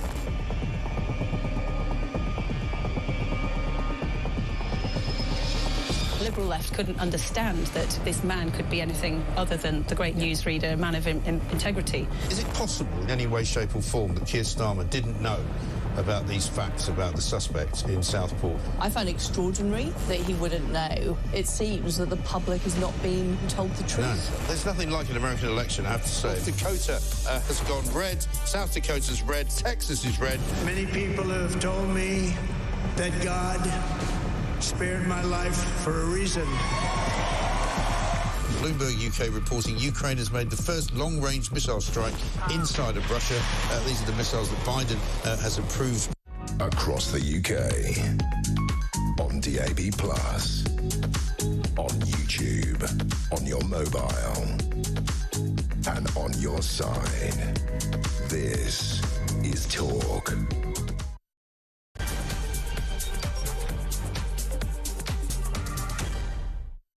This is Talk Morning Glory. I'm David Bull in for Mike Graham. Nearly there, nearly Christmas Eve. Hope you're well wherever you are around the country. We were talking earlier about the travel, actually. I think the roads are going to be pretty heavy. You need to leave between now and 11, apparently, if you need to avoid some of the traffic, or leave it till later. Then tomorrow's going to be very busy as well. Do check before you travel. That's the message this morning. Also, just if you are waking up this morning, lucky you, the front page of the Times, the economic outlook, apparently, according to Labour, is frustrating. The Daily Express says Labour set to drive the UK headlong into a recession. The Daily Mail, economy is heading for the worst of all worlds. Those are the big stories this morning. Now, there's another one as well, which I want to talk about in just a moment. But first of all, let's get some voice notes. Nadia has sent a voice note from sunny Wales on the grocery tax. Good morning. A grocery tax. On top of everything, a grocery tax. Things are already double the price in some things. And also, everything's got smaller as well in packets. It's disgusting. I don't know how much more we're going to take. I agree, totally. Everything is incredibly expensive if you go to one of those stores, and this is to do with this grocery tax where the retailer and the producer is going to be levied depending on the packaging that they use. This was mooted first under Michael Gove, was then dropped by the Conservative government as it was felt to be too unpalatable. It is now being pushed very quietly through by Labour. Thanks for that. Malcolm has also sent a voice note from Cornwall. Good morning. Good morning, David, and a Merry Christmas to you from Cornwall. I just listened to that guy, James Mathieson, on your show this morning, who's been very good, by the way. Does this guy not want to just rewind and listen to how he's talking? He's so hypocritical. It's his way or your extreme right. The guy really needs to listen to himself. Just play back. Oh, my days. That's the trouble, Labour. They just really aren't listening, are they, to what the wider public are feeling, you know, and saying quite openly now. They've got it wrong on every level. Fascinating. Malcolm, thank you ever so much. That's why I kept asking him, what has Labour actually done well? We know the poll ratings are absolutely dire. Keir Starmer, by the way, saying he desperately needs a Christmas holiday. A lot of the response and riposte on social media is, yes, we need a holiday from you.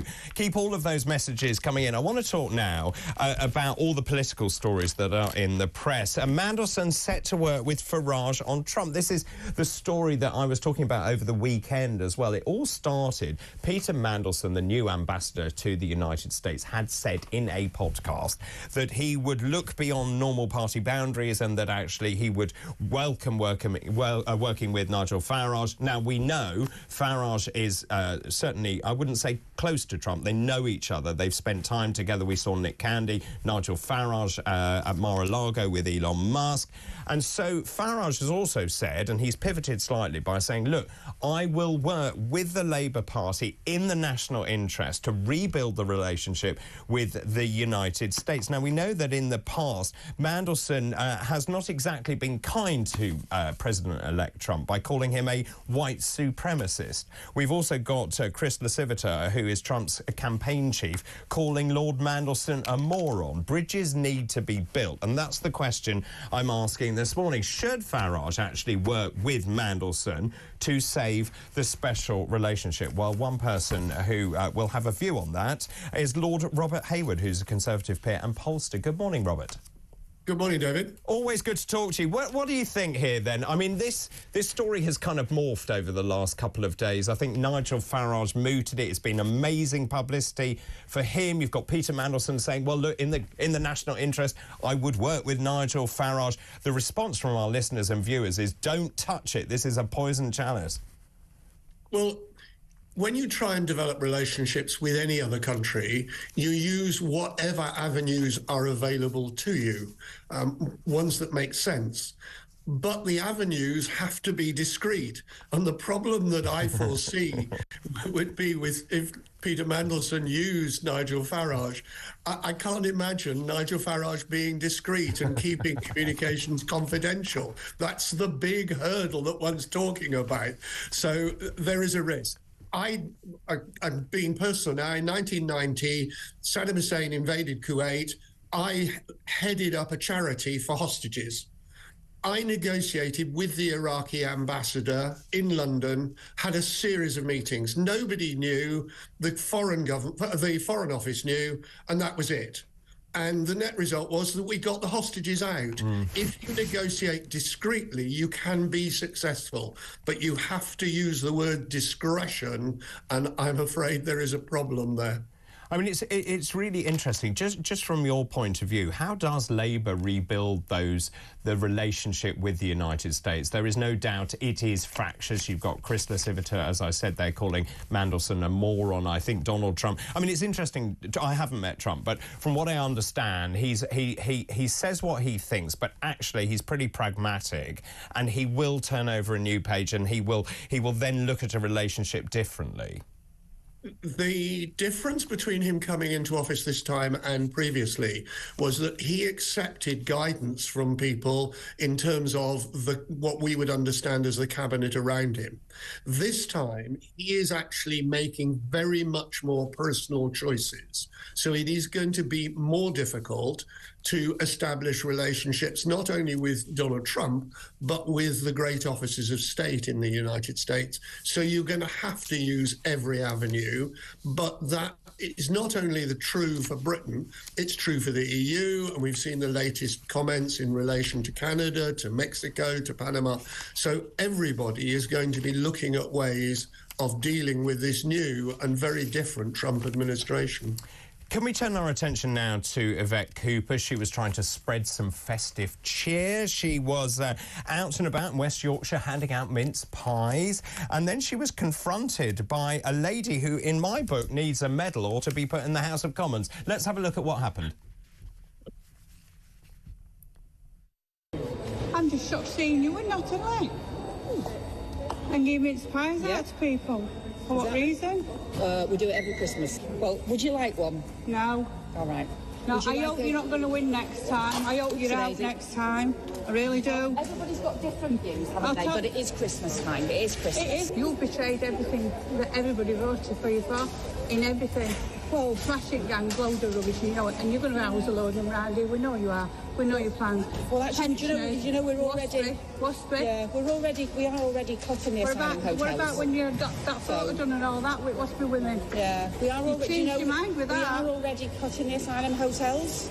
You know, you've got more. No, we've actually been cutting them. We just announced the letter. Cut Rwanda, you cut everything. This is a joke. And now you're going to try and stop people on donating. Everything's like changing. That is so two-faced. In a mince pie. Yeah. It's a nice tradition. No.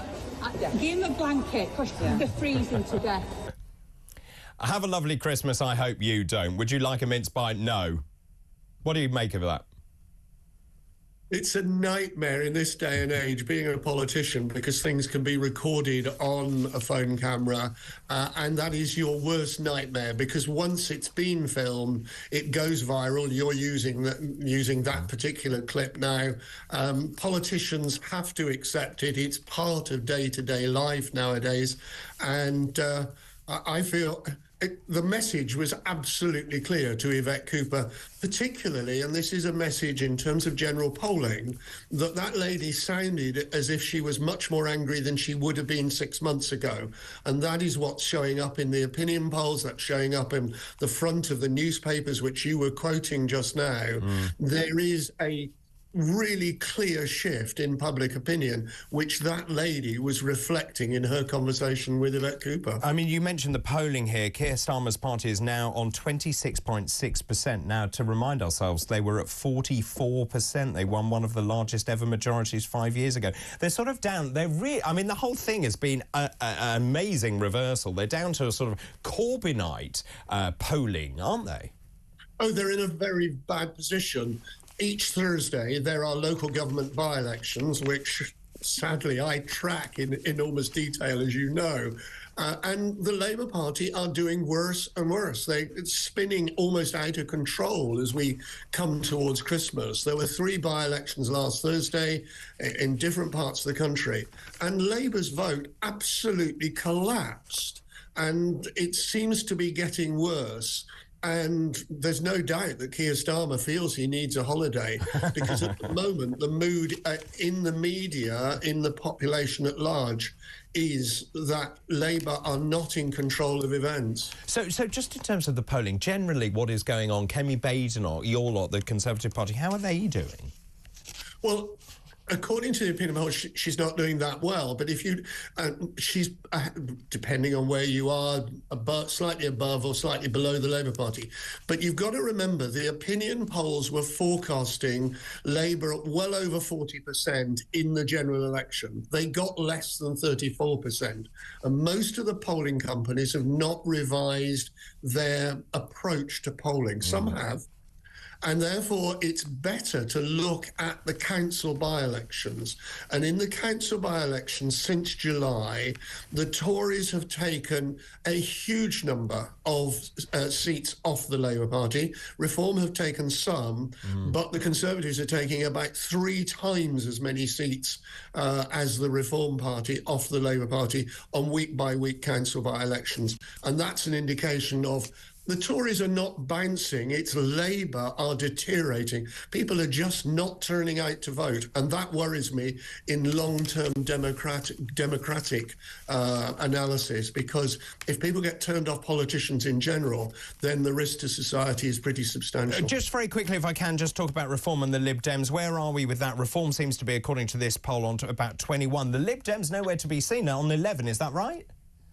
Yes, but the Lib Dems did very well in the general election. They have a very good capacity to concentrate on certain wards, certain constituencies, and they did very well in the general election. They got fewer votes than Reform. Reform, through Nigel Farage, get all the publicity, but they are not doing as well in the actual election results as those polls and that publicity would suggest. And do you think that's because it's not as targeted, or hasn't been as targeted up to now? It isn't as targeted, but it is... Nigel Farage is a great populist, great at attracting attention.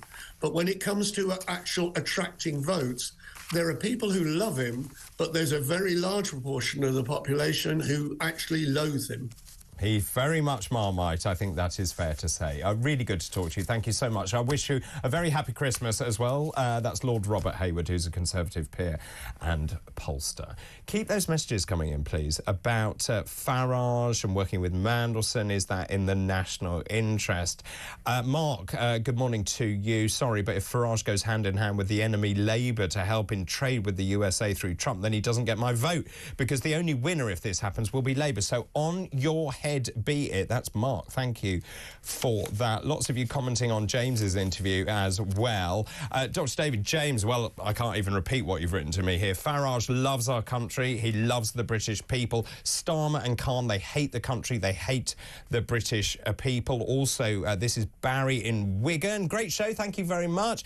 Barry says, I think Farage should keep well away from helping Labour and let them burn, because he's risking people that will turn against him, and they will turn against reform as well. Keep all of those messages coming in. Mandelson is seriously slimy, according to Janice in Staffs. Good morning to you. I think Nigel knows this. Hopefully it would play it to his own advantage. Hopefully Mandelson won't be able to use this in his favour. Keep all of those messages coming in, please. Right, we'll take a break. After the break, I'm going to be talking to Stuart Andrew, who's the Shadow Culture Secretary.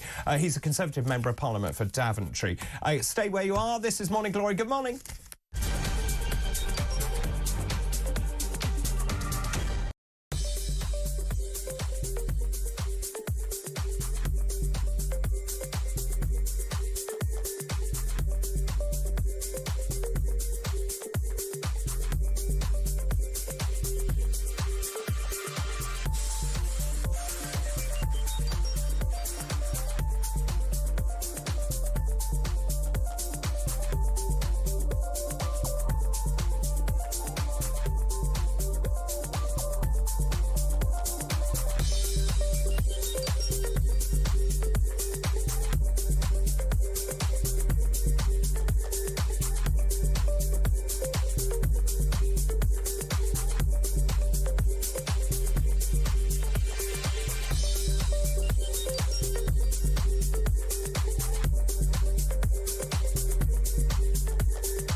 And we live in a society where a woman can post something on Facebook and get 15 months in prison. Yeah. And she can do that with a milkshake. It was a milkshake, but it could have been acid, and walks away free. Yeah.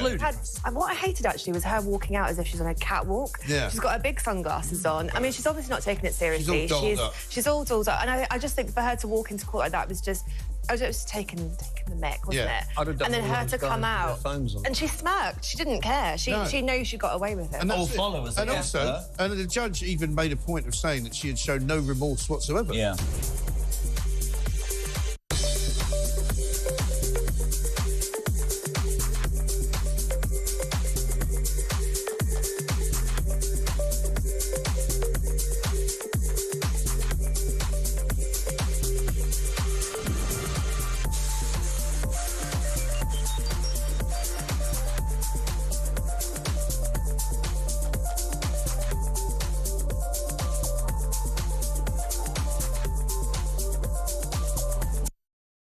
Across the UK, on DAB+, on YouTube, on your mobile, and on your side. This is Talk. Morning, welcome back. This is Talk. I love this one. Karen in Taunton. Starmer needs a Christmas holiday. Send him to the North Pole and don't let him back in. Keep those messages coming in. Also, Pat from Chichester. This chap, David, you were talking to, said Farage was indiscreet. How would he know if Nigel was being indiscreet if he was being discreet? Good question. Keep those messages coming in, please. I'm delighted now to talk to Stuart Andrew, Member of Parliament, who's the Shadow Culture Secretary, Conservative Member of Parliament for Daventry. Good morning to you. Good morning. I think it's fair to say Labour hasn't exactly enjoyed a very good honeymoon. There's a big story saying Rachel Reeves, we're talking about Christmas, of course, Christmas Eve. She's now being called the Christmas Grinch. It's revealed that obviously because of her budget, if you give £1 to charity, then 45p of that will actually go to her, to the Treasury, and not go to the charity itself. The National Insurance raid will add an extra £1.4 billion to wage bills in the voluntary sector. Can I just ask you, and I know obviously you're going to criticise what she's done, but just in terms of this, do you think she really understood the implications of the employer's national insurance, what it would mean for GP surgeries, for example, for the charities, for the voluntary sector? Well, I'd be staggered if she hadn't thought that, because we all know that that will have a serious impact. You know, I used to work in the charity sector myself. I was a head of fundraising for a children's hospice, for example. To suddenly try and find that amount of money is nigh on impossible, because you have to plan well ahead in advance, if you like, for the year ahead. You've got to think about where you're going to get the money that run the services, and then to get a big tax bill on top of that you're going to have to find means that as a charity you've probably got some really difficult decisions to make. Is that scaling back some of your services?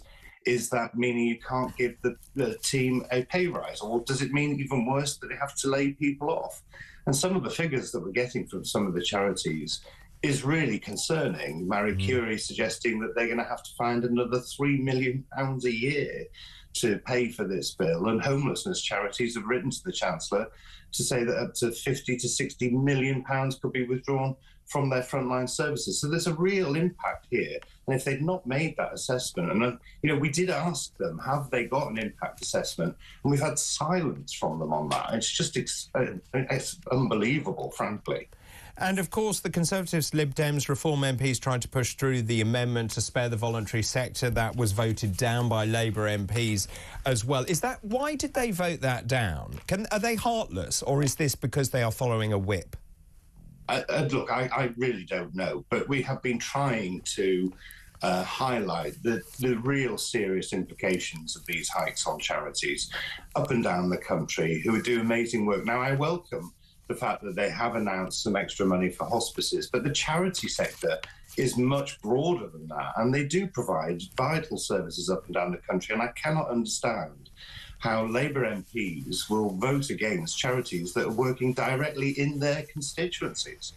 So we were talking earlier about the polls, and I was talking to Robert Hayward earlier about Keir Starmer's party now averaging 26.6%. I mean, so they've fallen massively from 44% down to 26%. That puts them pretty neck and neck with the Conservative Party, Reform UK, not far behind now on 21%. How is it going for the Conservative Party? Kemi Badenoch, it doesn't seem she has the cut-through that many people thought she might. Well, look, I think we've got to give her some time. She's only been in post a couple of weeks, really, and already has made it very clear that, we have a big job to do as a party. There's no getting away from the election result. It was a big message to us as a party. It is right that we take time to take stock of that, to rebuild the party. That's exactly the course of action she is taking. But she has also been the one leading the charge in Parliament on things like the farms tax, the winter fuel allowance cuts, and these national insurance contribution, and the impact that that's having on so many businesses and charities up and down the country. So there's a long way to go, and it wouldn't be right to be doing detailed policy announcements right now, because we don't know what the situation will be like in a few years' time. But, you know, we are taking time to think about the issues that matter to the public, to listen to the message they sent to us at the election, and concentrating on rebuilding. And that's what Kemi is tasked with doing. I mean, it must be pretty galling for you to lose power and then to see the economic figures. We've just heard the UK economy showed no growth in the last quarter. This is from the ONS. The predictions, or the estimate, was that it was going to be 0.1% growth. And then you've got the CBI saying the UK economy is headed for the worst of all worlds as businesses expect activity to fall in the start of next year. We talked about employers' national insurance. Now, the Labour Party is saying, well, it's the Conservative Party's fault because, of course, there was this £22 billion hole, which no one can corroborate. But anyway, there's a £22 billion hole. They stopped the strikes. They threw money at the unions. Well, exactly, and these are the choices that they made. I mean, as you rightly say, you know, people like the ONS can't find this £22 billion black hole, but they spent £10 billion on these inflation-busting wage rises, which is just, you know, having a direct impact. And no one wants to see the economy flatlining in the way that it is. You know, we need the economy to be successful so that we have the funding that is needed for our public services. But as a direct result of some of the decisions they've made, they inherited the best performing economy in the G7 and have now got us to the bottom of the G7. And this is a direct result of those decisions made in that disastrous budget. So just in terms of that, I don't know if you've seen the video of Yvette Cooper giving out the mince pies. If you haven't seen it, I do want to show it one more time. So Yvette Cooper in her constituency handing out mince pies and met a rather angry constituent. I'm just shocked seeing you in Nottingham. And give mince pies out to people. For what reason? We do it every Christmas. Well, would you like one? No. All right. No, I hope you're not going to win next time. I hope you're out next time. I really do. Everybody's got different views, haven't they? But it is Christmas time. It is Christmas. It is. You betrayed everything that everybody voted for you for, in everything. Well, smashing gangs, loads of rubbish, you know it, and you're going to house a load of them around here. We know you are. We know your plans. Well, actually, do you know we're already... Yeah, we are already cutting the asylum hotels. What about when you got that photo done and all that with Waspy women? Yeah, we are already... You changed your mind with that. We are already cutting the asylum hotels. You know, you've got more. No, we've actually been cutting them. We just announced the letter. Cut Rwanda, you cut everything. This is a joke. And now you're going to try and stop people on donating. Everything's like changing. That is so two-faced. Getting a mince pie out. Yeah. It's a nice tradition. No. Give them a blanket because they're freezing to death. Your thoughts? Well, I understand the woman's frustration and anger because, you know, at the election, they made a whole host of promises and then they're backtracking on them. They also gave the impression by posing in photographs with waspy women that they were on their side. You know, and the public get really angry when they, you know, they see these promises being broken. They said they would not affect, you know, bring out tax rises, and yet here we are seeing these national insurance contributions going up. There's no mention of cutting the winter fuel allowance, leaving pensioners little time to prepare for the loss of that income. And so I'm not surprised that that people are angry and are, you know, facing down the Labour MPs when they see them. The elephant in the room, of course, is that the Conservative Party lost that election. Labour really didn't win it, but now you're seeing the rise of reform. Let me just ask you the question I'm asking everyone this morning. I don't know how much of this is publicity. Should Nigel Farage work with Peter Mandelson to mend the bonds between us and the United States? Well, I mean, personally, I wouldn't have appointed either of them, but there you go. Look, our relationship with the United States is an important one. It's a strong one. We've got to make sure that that is built on, you know, these firm foundations that are already there. The job of the government is to make sure that those relationships are good ones. I'm very pleased that, you know, when we were in government, we always had a good working relationship with the United States. It is important for us, not just economically, but, you know, in this increasingly insecure world, it's important that we work closely with our strongest ally. So can I just ask you, who would you have appointed as UK ambassador to the United States? Well, I haven't really given that much thought because I'm never going to have the responsibility to do that. But look, you know, my focus here really is to ensure that we have a good working relationship. Now, if Nigel Farage wants to go and help Labour, that's up to him. It's for him to answer to his supporters if he does that. But what is important to me is making sure that that relationship remains one of the best relationships you see in the world. Just very quickly, is the Conservative Party dead and buried? Certainly not. And you only have to look at where people are actually going to make a decision. In those local government by-elections up and down the country, we have won 3 times as many from Labour as Reform have. We are making gains in all parts of the country. So whilst we've got a mountain to climb, and I accept that, the reality is that when people are going out to vote, they have been turning to us. Really good to talk to you. Thank you very much. I wish you a very happy Christmas as well. That's Stuart Andrew, their Member of Parliament for Daventry, Shadow Culture Secretary. Let's now get a voice note. I believe that we could... we'll get a caller, actually. Kevin is in North Yorkshire. Good morning to you, Kevin. Good morning. Thanks for taking my call. No, absolute pleasure. What do you want to say this morning? I think the chap you were just speaking is a bit deluded about what's going to happen the next... Go on, then, tell me why. Apparently, well, that's why I asked, you know, is the Conservative Party dead and buried? No, apparently. I think it's gone. It's history. The fact of the matter is the council elections will show that this next time, and I think the general election will be something that nobody will expect other than Reform voters. So where do you think the votes will go at the council elections? Because I do agree this is a big test. I think the public have got wise. I think they see Labour are doing what Labour always do when they get in, which is wreck the economy and lie. And the Conservatives have just lied and become left wing, so they've become Labour light. So I think they've got no choice anywhere to go. And as the black vote said in America, the previous election for Trump was, what have we got to lose? People have got nothing to lose by voting Reform. They've got everything to win and nothing to lose. And I think that's it. And in terms of that, Farage and this discussion about working with Mandelson to mend the relationship with the United States, good or bad idea?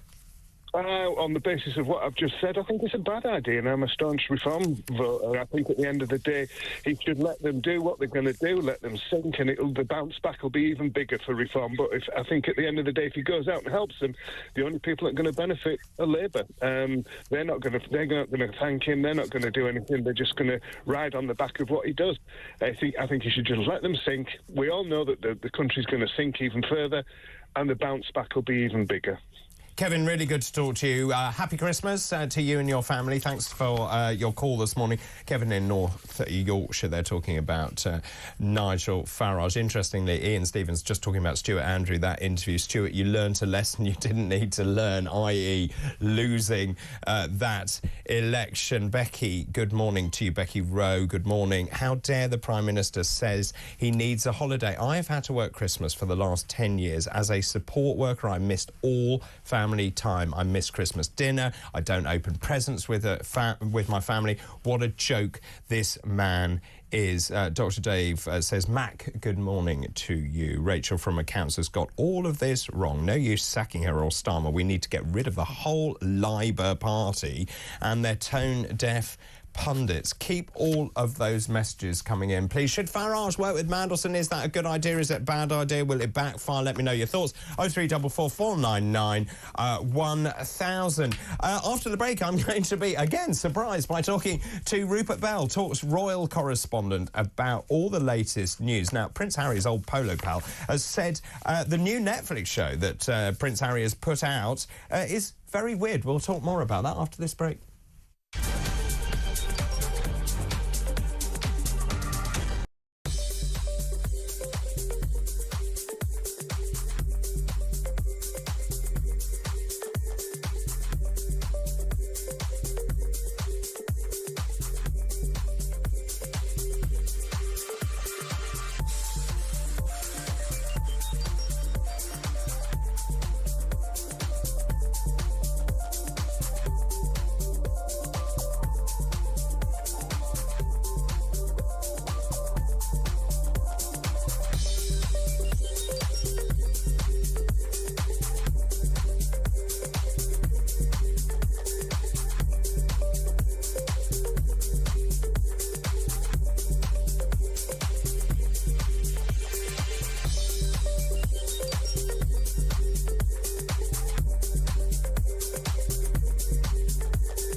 Across the UK. On DAB+. On YouTube. On your mobile. And on your side. This is Talk. Welcome back, 9:35, Morning Glory. David Bull here, in for Mike Graham. Thanks for your company over the last few hours. We're talking about Farage, Mandelson. Should they get together? Is that a good idea? Lucy says, Farage to work with the Labour Party. Voters who put their trust in reform may feel betrayed. We need to get rid of this government as soon as possible, not give them a prop. Capital letters, bad move. Thanks for that, Lucy. Lisa, good morning, David. That clip is brilliant. Oh, yeah, this is Yvette Cooper and the mince pie gate. That lady is absolutely brilliant when she says, no, you reneged on Rwanda, the waspy women, you haven't done what you said you would do. Would you like a mince pie? No. I wouldn't. Absolutely brilliant. So Lisa says, good morning, David. That clip is brilliant. Top work from that lady. She is saying what we all think. That's Lisa in Hertford. Happy Christmas to you. Adi Martin, good morning. Adrian. Good morning, David. I voted for reform. If Nigel has anything to do with these disgusting Labour politicians, I will renounce my reform membership and lose all respect that I have for Nigel and the Reform Party. His job is to destroy all anti-British politicians, of which there are many. We need to make Britain a proud nation once again.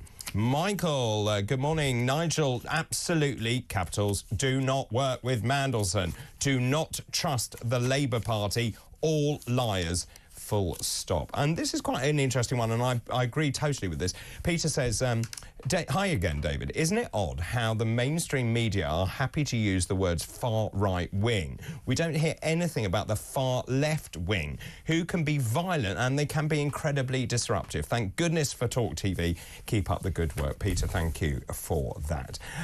Right, let's move on and talk about some royal news. I'm very surprised to be talking to him once again. I spoke to him yesterday. Rupert Bell, Talks Royal correspondent, joins me now. Good morning, Rupert. Good morning, David. I've left the horse show, so... yes, how was it? So actually, I saw footage last night of the horse show. It looked rather tremendous. No, it's a big deal. You know, they get 2 performances a day, 8,000. They had a World Cup yesterday.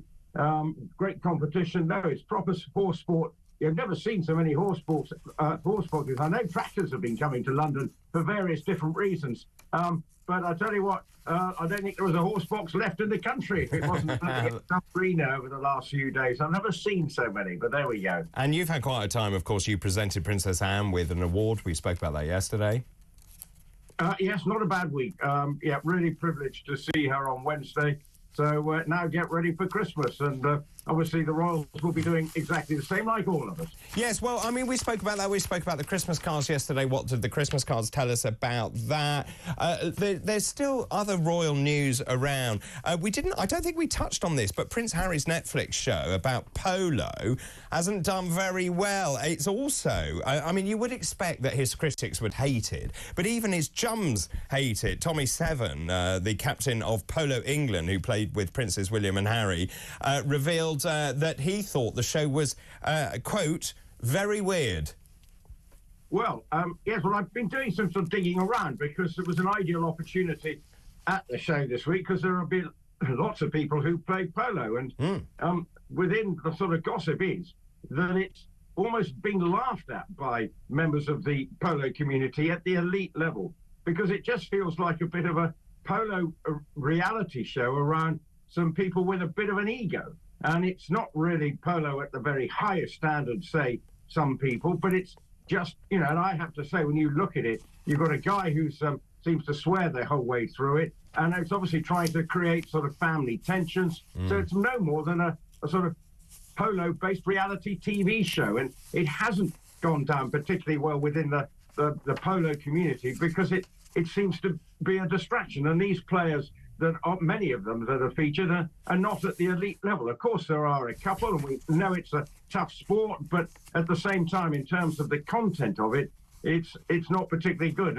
And I have to say, it has elements of some of the commentary at the end of the film sounds like it could have just been lifted from the film Dodgeball. But anyway, there we go. I mean, you can kind of see why they commissioned it. The idea of glamorous people playing this very glamorous sport and the rivalry and all that kind of stuff. I totally get that. I just saw on that clip, though, the executive producers, and it says Prince Harry and Meghan. And again, is this... As far as I understand, he doesn't really appear till the end of it anyway. And anyway, he's never executive produced a television programme in his life. Well, yeah, the credits for that seem to be bigger than any Cecil B. DeMille film. So, you know, it's enormous. And he makes the odd little appearance in the film, but it's not about him by any stretch of the imagination. Yes, they're seen in a couple of episodes, but not for long. Meghan speaks a bit of Spanish along the way, but it's mainly about these various people, sort of patrons of teams and family relationships. But it's such an ego-based documentary. The people at the heart of it do not lack for ego and are obviously relishing being the heart of it. But actually, it's not going to get out to a wider audience. And you would hardly, you know, it's been out now for 2 or 3 weeks now, and it's not, not even sure it's called a ripple. I think it's becalmed. I can't see a second series being commissioned.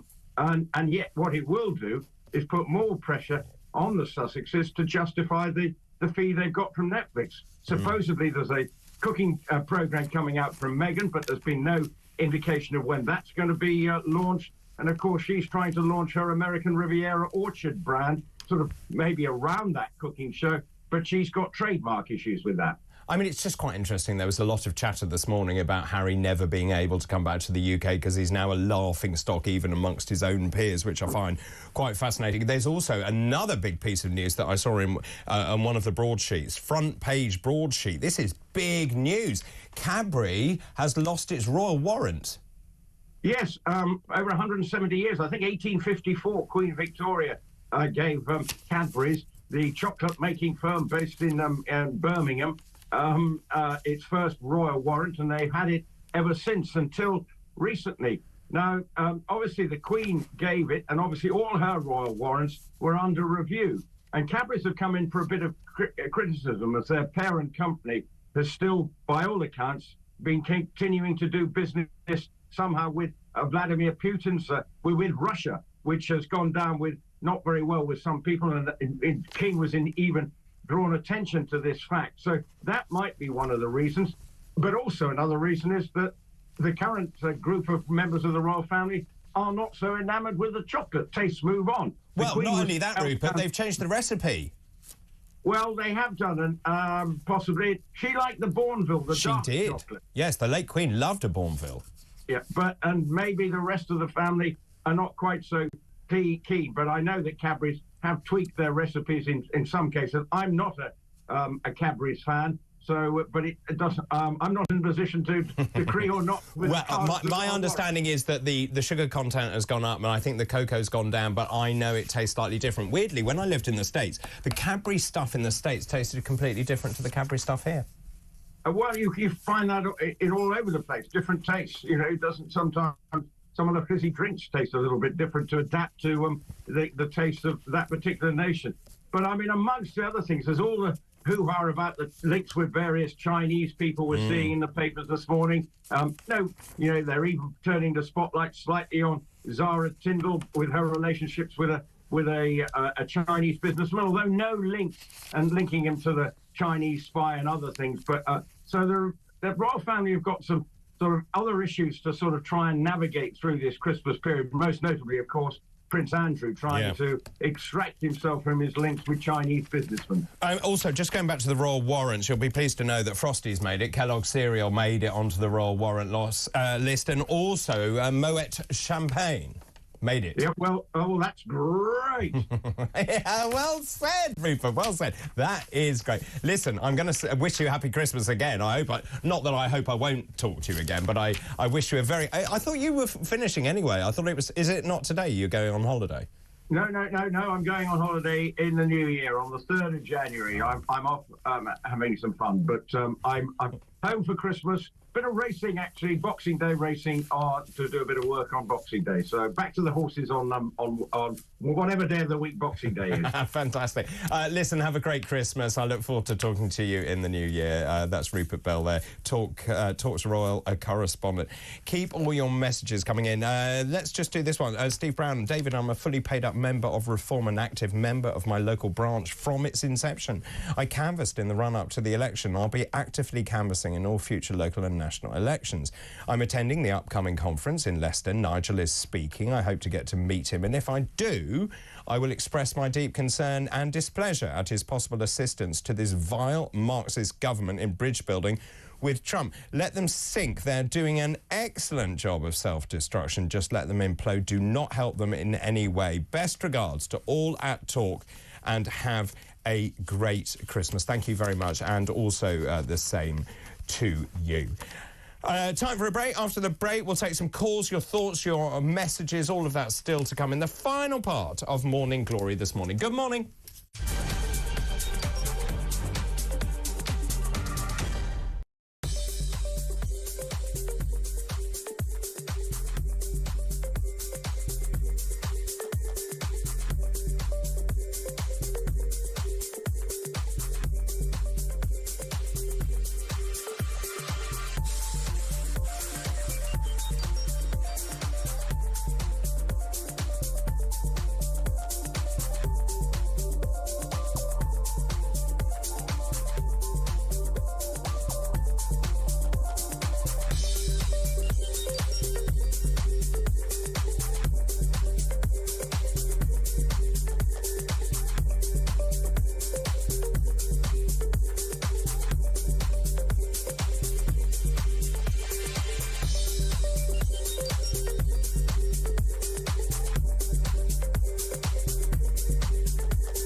Across the UK, on DAB+, on YouTube, on your mobile, and on your side.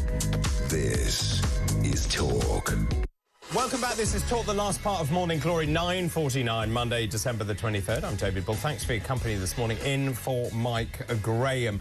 Lots of you getting in touch. I've been asking for voice notes as well. Here's one from Kate. Good morning.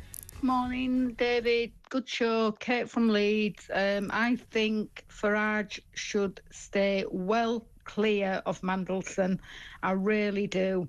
I just think he needs to focus on his party and the people who are following him, because he will get in the next election.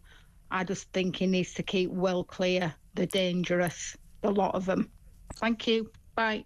Interesting. There you are. You can see Nigel there with Nick Candy, of course, who's now the treasurer of Reform UK. I wonder how much of this is Nigel actually prodding this and making it into a publicity stunt. I don't know. I haven't spoken to him about it. Keep those messages coming in. Do you think he should, Farage should work with Mandelson, or is that a fool's errand? Is it a booby trap? Let me know your thoughts on all of that.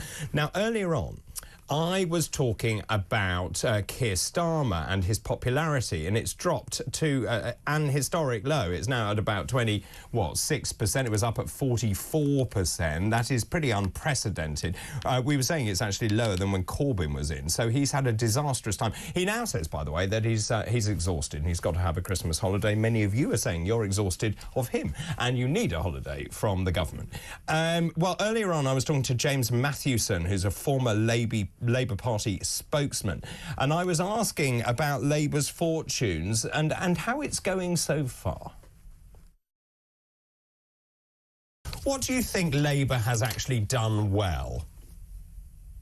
So far in government, I think what they've done is they've turned around the country economically to a different position, a different way of doing things. Ultimately, they've made difficult downwards that even I disagree with. The economy is worse now than it was when Labour took over. Right now, yeah, we're talking 5.5 months in. But you just told me they've done a brilliant job with the economy.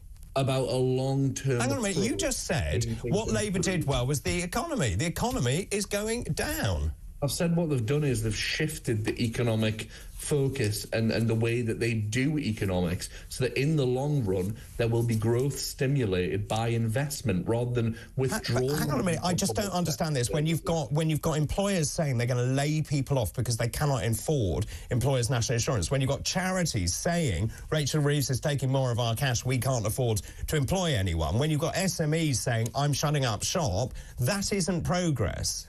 No, and that message from the beginning was that this is going to hurt. It's going to be difficult from the outset. But it was either that or it was austerity. And austerity, we saw what austerity did for 14 years. By robbing the public sector and public services of money, the country grinds to a halt. So it was either that or that. It was about taking money from every possible place you can take it from, despite the fact that that pain will be shared across the board by many of us, or targeting the most vulnerable. And they made the decision to protect the most vulnerable. They kept the triple lock there and tax on working people. They've kept those cuts away from welfare of the most vulnerable people, and they've been able to try and spread it out across those with the broadest shoulders. But the economic situation was dire, and they're going to have to turn that around. So in this short kind of time frame that we've seen, 5.5 months, they've managed to make difficult decisions to do that, I believe. But already the things that I've seen with regard to workers' rights, the way that trade unions are now involved in the government directly at the cabinet table, and those relationships, you know, it's a really positive stuff for the long run. It's just going to take time for a lot of these things to come to fruition. I mean, there seems to be a real dichotomy here between what you're saying and what people are telling me, which is that the money is going on stupid schemes like carbon capture, net zero, things no one ever voted for, foreign aid, for example. Charity begins at home, does it not? Well, David, with all due respect, your politics are not Labour politics. You are the antithesis of the Labour Party. I'm a pragmatist. This channel is the antithesis of Labour politics. So the majority of people you will hear from will be leaning Conservative. Now, of course, those people deserve representation, deserve to be heard, but they're not going to like things like net zero schemes, tackling climate change, tackling things that the Labour Party deems to be important, because they're just not those kind of people. And these are things that I deem to be important as a progressive. You're not a progressive, so I don't expect you to agree. Well, that was James Matthewson earlier, former Labour Party spokesman. He's right, I don't agree at all. The economy is pretty much in the toilet. And as I said earlier, also, it must be pretty galling for the Conservatives when the economy was starting to grow. And actually, the real-term effects of this is people around the country who are desperate for their mortgages to go down, for interest rates to come down. And because the government has played fast and loose with this, by throwing money, hosing money at unions, without actually exacting reform reforms from those unions in terms of their working practices, that means that the majority of people in this country are going to be worse off, and we're seeing this the whole time. And again, the winter fuel allowance, a disastrous move in my humble opinion, because it consigns elderly people to being cold, and it will mean that they bounce into hospital over the festive period. And I just think it is fundamentally unjust, and that is what people are venting when Yvette Cooper is there handing out a mince pie to a member of the public, and quite rightly she got short shrift. Lots of you getting in touch. James in Nebworth says, good morning, I fully support Reform doing whatever they can to help the United Kingdom, even working with Labour, but I do draw the line at Mandelson. Graham Pack. I was saying earlier that Keir Starmer needs a holiday. He says he's very tired. He needs a holiday, and I think actually he hasn't really grasped how much how under fire he will be in the first few months of his premiership. Now, Starmer needs a holiday. Graham in Bushy says he could always go to the Chagos Islands. It will be nice and quiet there before our useless Foreign Secretary David Lammy gives it away. It's a really interesting one, this, the Chagos Islands. I wonder whether the incoming Trump administration will actually block that. We shall see. Let's take a voice note now from Susan. Good morning. Good morning, David, and happy Christmas to you. Re the grocery situation. At the moment, all big supermarkets are telling their loyalty card holders they can buy their vegetables cheaply, i.e. I paid 15p for every vegetable in Tesco's. Now, if they can do this at Christmas, why can't they do it all year? And the idea of a grocery tax from the government is disgusting, because we're already taxed enough, and the poor shops selling are going to have even more taxes. So I don't agree with the grocery tax, but I do wonder why our supermarkets can't do cheap vegetables all year if they can do it at Christmas. And that is a brilliant point. I want cheap vegetables. I want people to eat healthily. I want people to feel empowered. And thank you very much for that voice note this morning. Alex Phillips, good morning. What empowered? Have you become Meghan Markle? I like empowerment. All right.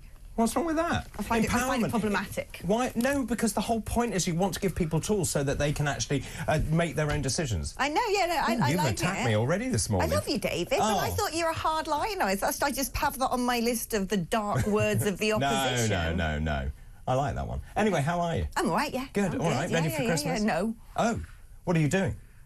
What am I doing for Christmas? Yes. I'm just, hanging around here, mainly. Right. OK, what's coming up on the show? Well, the economy, guess what? It's going great guns in the wrong direction. Yes. So we're going to be discussing that.